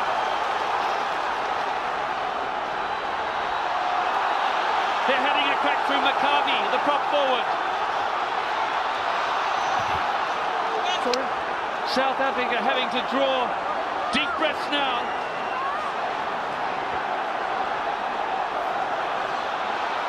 Dangerous. Yamada came in. He thought he saw a gap, it closed. Broadhurst, so close. He's been held up, I think, by Puri De Priya. Not running away, penalty advantage. So just short of the line. Come in, Joel Stransky. Oh, it's just scintillating stuff. How many phases is that we're going to hear from Jarangos? He's had a yellow card he's switching for. It certainly is. Cooney yesterday just had one little glimpse up and headed up the side of the field. He knew it was coming. Well, just over a minute to go. 19 phases went Japan ball in hand. Just magnificent. Tenacious running. Gutsy running. There were 1 or 2 occasions where it went back a few meters. Deep pass, came from depth, over the game line. They still managed to get.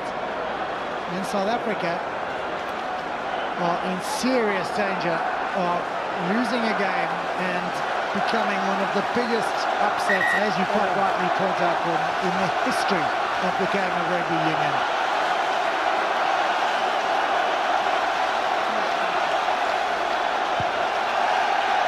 And if it were to happen, as a South African, we would be absolutely mortified. But Stay strong. the other side of that is, what will this do for the belief of the two-tier rugby playing nations?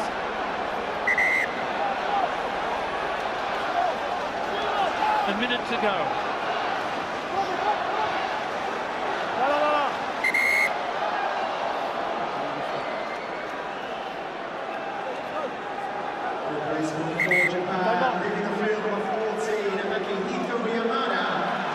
Both benches have been emptied.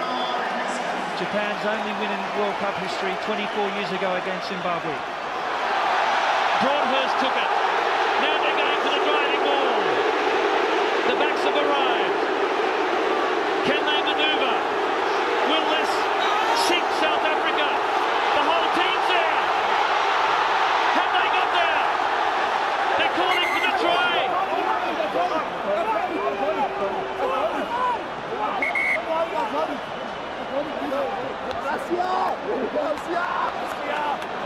There's plenty of referees out there. I think everyone's shouting. The Japanese are shouting try, the box is shouting held up. Jerome Garcia had the difficult task of trying to stick his head in there and have a look. He seemed to indicate that it was held up. I'm not sure whether he's going to go upstairs. He is going to go upstairs to make sure. Yes, Jerome. Ram. Yes, sir.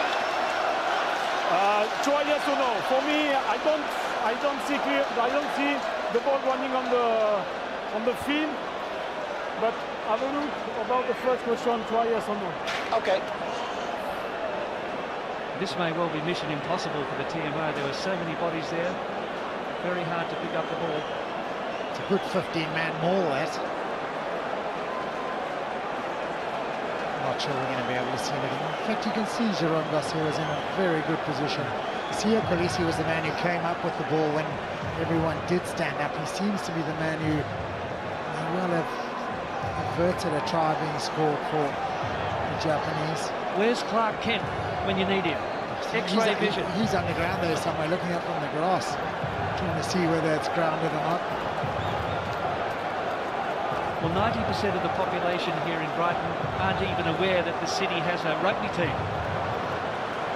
They describe themselves as subterranean. And you have to be subterranean to see if this one's been forced.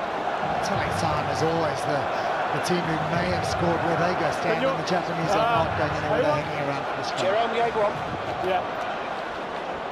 So did you see the... No, there is nothing clear at all. Yeah. It's going to be a scrum 5 red ball. Held up, scrum, one last throw of the dice for the Japanese Blade Blossoms. Their last scrum was a magnificent scrum, almost turned over the Springbok scrum, got them on the back foot. Trevor and Nkane had to limp off, and of course with Kuni Usos and in the sin bin, it means both Yanni Duplessis and Beast and Tawarira are back on for the scrum. One man down will be South Africa. Sia Kolisi's made his way off to effectively go sit in the sin bin as a result. The Japanese scrum has been superb all game. They haven't lost a scrum on their feet. The Boks have wheeled in there heavy artillery. Yanni Duplessis. Huge front row for South Africa. Eddie Jones on the verge of this colossal upset. If it comes up. How hard must it be for Yanni Duplessis and the Beast to come on having sat on the bench? Probably cold, probably cool down somewhat, and what a big scrum this is for South Africa. 13 seconds to go. Penalty advantage. Remember, South Africa have a man in the bin.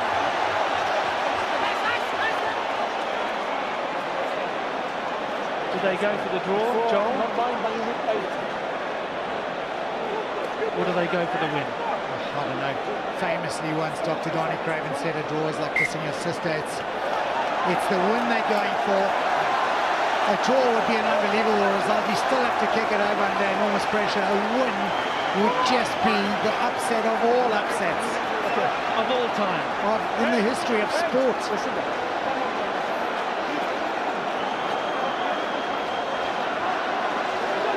Pretty good scrum from the South African team. That last effort, 7 men against 8. They were pretty strong and had Japan in a bit of trouble. They'll need to be even stronger this time.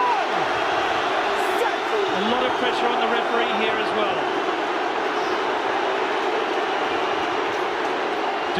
The Priya has to stay behind the ball in the scrum. It's gone through the 90. You cannot drive, use it. No, he's holding me. The danger there for Japan if it is giving the scrum feed to the opposition if it goes through the full angle. Yeah, that would be a turnover and the end of the phase effectively, and the final whistle as long as that scrum is reset, but the play is still deemed to be on. Contrast in the two coaches. Eddie Jones, the technical assistant coach for the Springboks when they won the World Cup in 2007. Now striving to land a knockout blow. Nearly a minute into injury time. Close!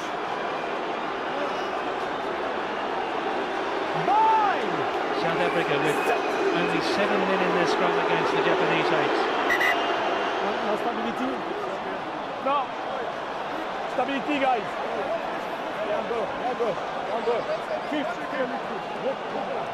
Michael Leach just trying to calm the nerves.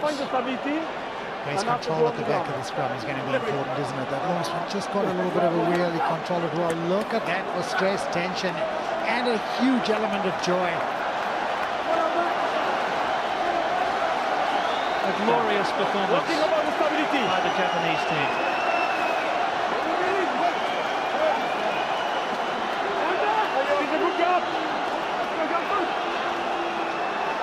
This is rugby theatre at the summit.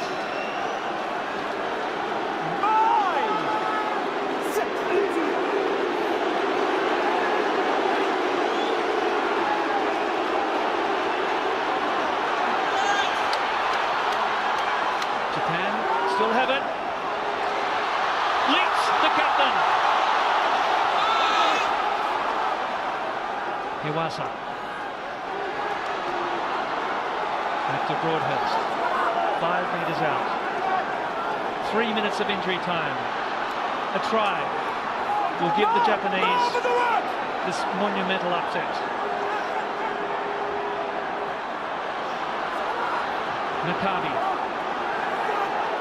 It's tough going for Japan. No! Iwasa goes in. Here goes Leach. He's strong. Great tackle by Strauss. Saved the try.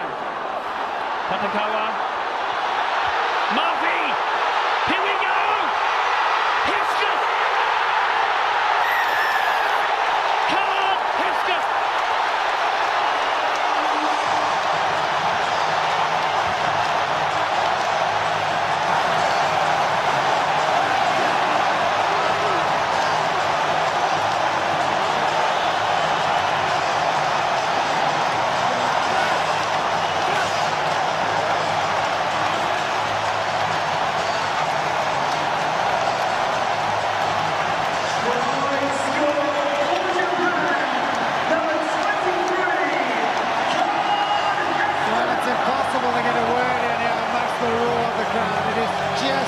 Incredible heartbreak for South Africa. It's not been a good afternoon for them.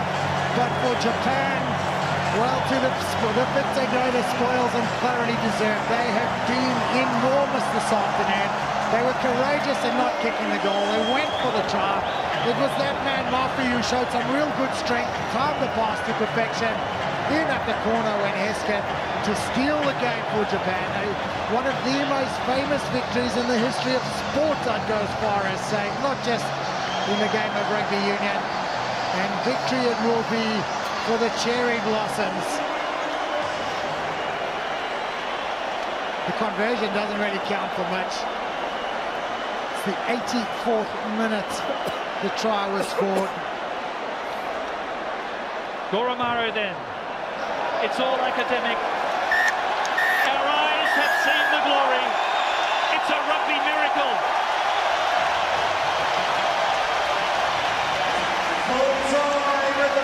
Eddie Jones is the president of Japan. It's a national holiday.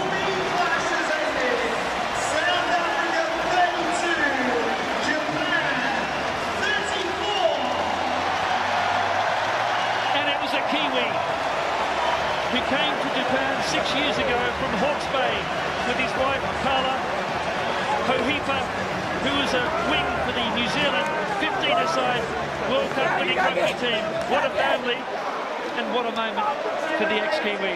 Well, it's an unbelievable moment, but it's an unbelievable time and moment, period, for Japanese rugby. Who would ever have guessed or dreamt this? And at the end of the day, they have worn their hearts on their sleeves. They have defended like Trojans. They've made 122 tackles. When it's all looked like a lost cause, they've stood up, they've come back, and they have won one of the most famous, not just Rugby World Cup games, one of what will become one of those folklore games, an example to all the underdogs, the David and Goliath of rugby union. Unbelievable finish, great work for the Japanese team. Let's take our hats off to Japan, though, who fought every single step of the way there. They stayed in contention in that I've never seen anything like that, Joel. and they're getting the right ball recognition, I think, now. On one occasion, you know, we're still standing here, the crowd are still going berserk, applauding this Japanese team. What impressed you most about that Japanese? And We'll look at some of the performances from these Japanese players. It's just every single one of them has been enormous. Oramura with 24 points. We think that is the most points ever in a World Cup game, and probably in a test match by a Japanese player. And new Japanese record. Certainly a man who has been just enormous. Scored the first one of the tries. Jean, it's incredibly difficult to ask you this, but can you just assess what you've just experienced there? Yeah, a lot of disappointment. I think credit to Japan, the way they played. They played really well. They put us under pressure the whole game, and you know, at the end we just weren't good enough. So credit to them. They said they were going to come out firing, just not good enough from the box. How can you recover from this? You've got a week before your next game. It's a difficult process for you now, I guess. Yeah, it is. You know, it's there's still a possibility to make it out of the group. We need to win every single game that we've got left now. So it's as simple as that, and just very disappointing tonight. You're a hugely experienced side, but it's going to be so difficult to bounce back from this experience for so many of your players. Yeah, it will be. I think that's where the character of the side will be tested. It's not doom and gloom yet, but certainly a massive dent in the campaign. But you know, we'll probably at the loss for words at the moment. I understand. Thanks, John. Thank you. Thank you.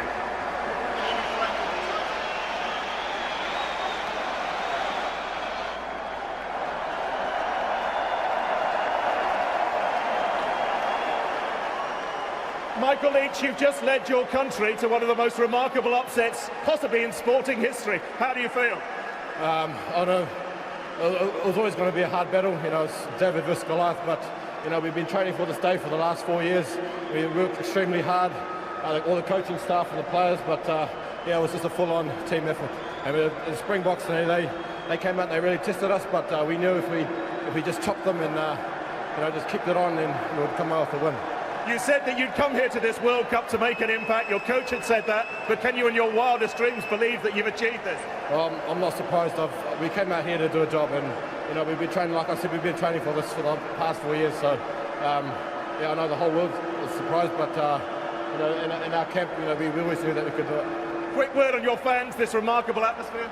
You know, it's you know, a place like this, having all the Japanese supporters, and I think at the end, I think we had a few of the Springbok supporters. So you know, just thank all the fans, and you know, that's going to be a fantastic World Cup for everyone. Many congratulations. Thank you, Michael. Thank you. Michael Leach there, the winning captain, Japan, the winners here. Does this go down as the biggest shock ever in a Rugby World Cup? Well, I wouldn't say that, but it's an unbelievable performance, historic, and first time somebody getting plays against Japan. Very positive with that. Now, if you're out there, ladies and gentlemen, now is the time to reach for those phones. Well, it's not quite a lap of honour, Joel, but it's certainly a run the length of the field. And they're the younger Japanese members, and a very proud ex-World Cup coach for Australia, Eddie Jones. Heartbreak for him in 2003 with Johnny Wilkinson's drop goal. But as you say, this is arguably the greatest upset in rugby rugby history, if not sporting history. Yeah, and if you think about where Japan have come as a Rugby World Cup playing nation, 145-point defeat a few years ago. And here they are, having conquered the mighty Springboks. And just, it's almost hard to believe in many ways, but certainly just fantastic for the game of rugby. We always want a contest. We always want two teams going to battle and an even match. No one loves a one-sided game, and boy, have we seen exactly that this afternoon. You cannot say enough good things about this Japanese team. Well, the Japanese have been in every World Cup. This is only their second victory in 24 years.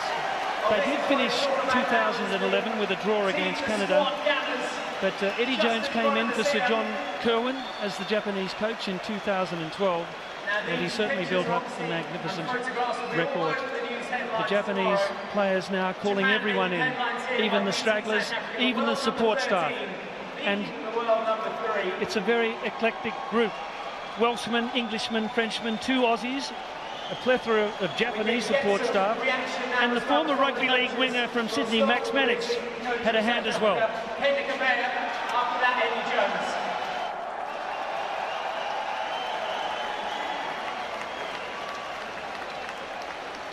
Yes, Max Mannix, the award-winning filmmaker in Japan, helped Eddie Jones with the one-on-one defence. Heineke, you will obviously have been expecting a tough encounter this afternoon, but is it possible to assess what's gone on here? No, every game's going to be tough. They played tactically well, there's no excuses. They were the better side. We scored 4 tries, but our discipline wasn't good enough, so all credit to them. Is that the key? You picked an extremely experienced side, but your discipline has let you down? No, you can't give so many penalties away. We couldn't get going.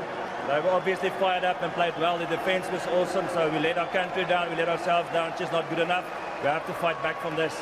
You have to fight back, and you've got to recover quickly. You've got a Samoan game next weekend. How do you go about doing that? We have to go back and refocus, see what went wrong. There's no excuses. It's going to be a tough road now for us, but you know, we can do it, and we just have to look at ourselves in the mirror. It was just not good enough today, but I don't want to take anything away from Japan. They played well and deserved it. Thank you, Heineke. Thank you.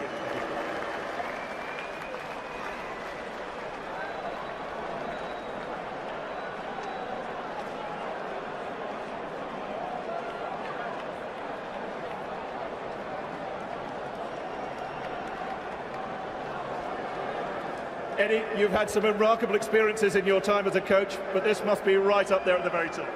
Look, it's quite unbelievable. We always thought we could compete well today, but to actually beat South Africa, it's a fantastic achievement for the team. They've worked hard for this, and it's a great day for Japanese rugby. You said you were going to come here and make an impact, but surely you kind of believed the game plan would have worked so well. Yeah, well, Japan can only play one way. We've only got a little team, so we've got to move the ball around, be smart, and we were able to do some things today that troubled South Africa. What does this mean for Japanese rugby, both in this tournament and in the long term? Such an impact it's going to have. Well, today's just a start. Our target's got to be to make the quarterfinals now. We've got Scotland in 4 days, so we can't rest on our laurels.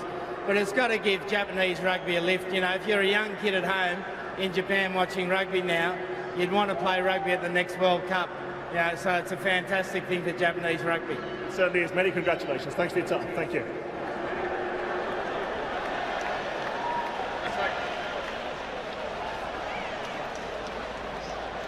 Wonderful scenes here, Joel Stransky, at the Brighton Community Stadium. Well, shake of the head there from Yanni du Plessis. It's a bitterly disappointing afternoon for the Springboks. There'll be questions asked about selection, there'll be questions asked about strategy, and Heineke will undoubtedly come under pressure as a result. Heroic victory for Japan over South Africa. Unspeakable, unheard of here in Brighton.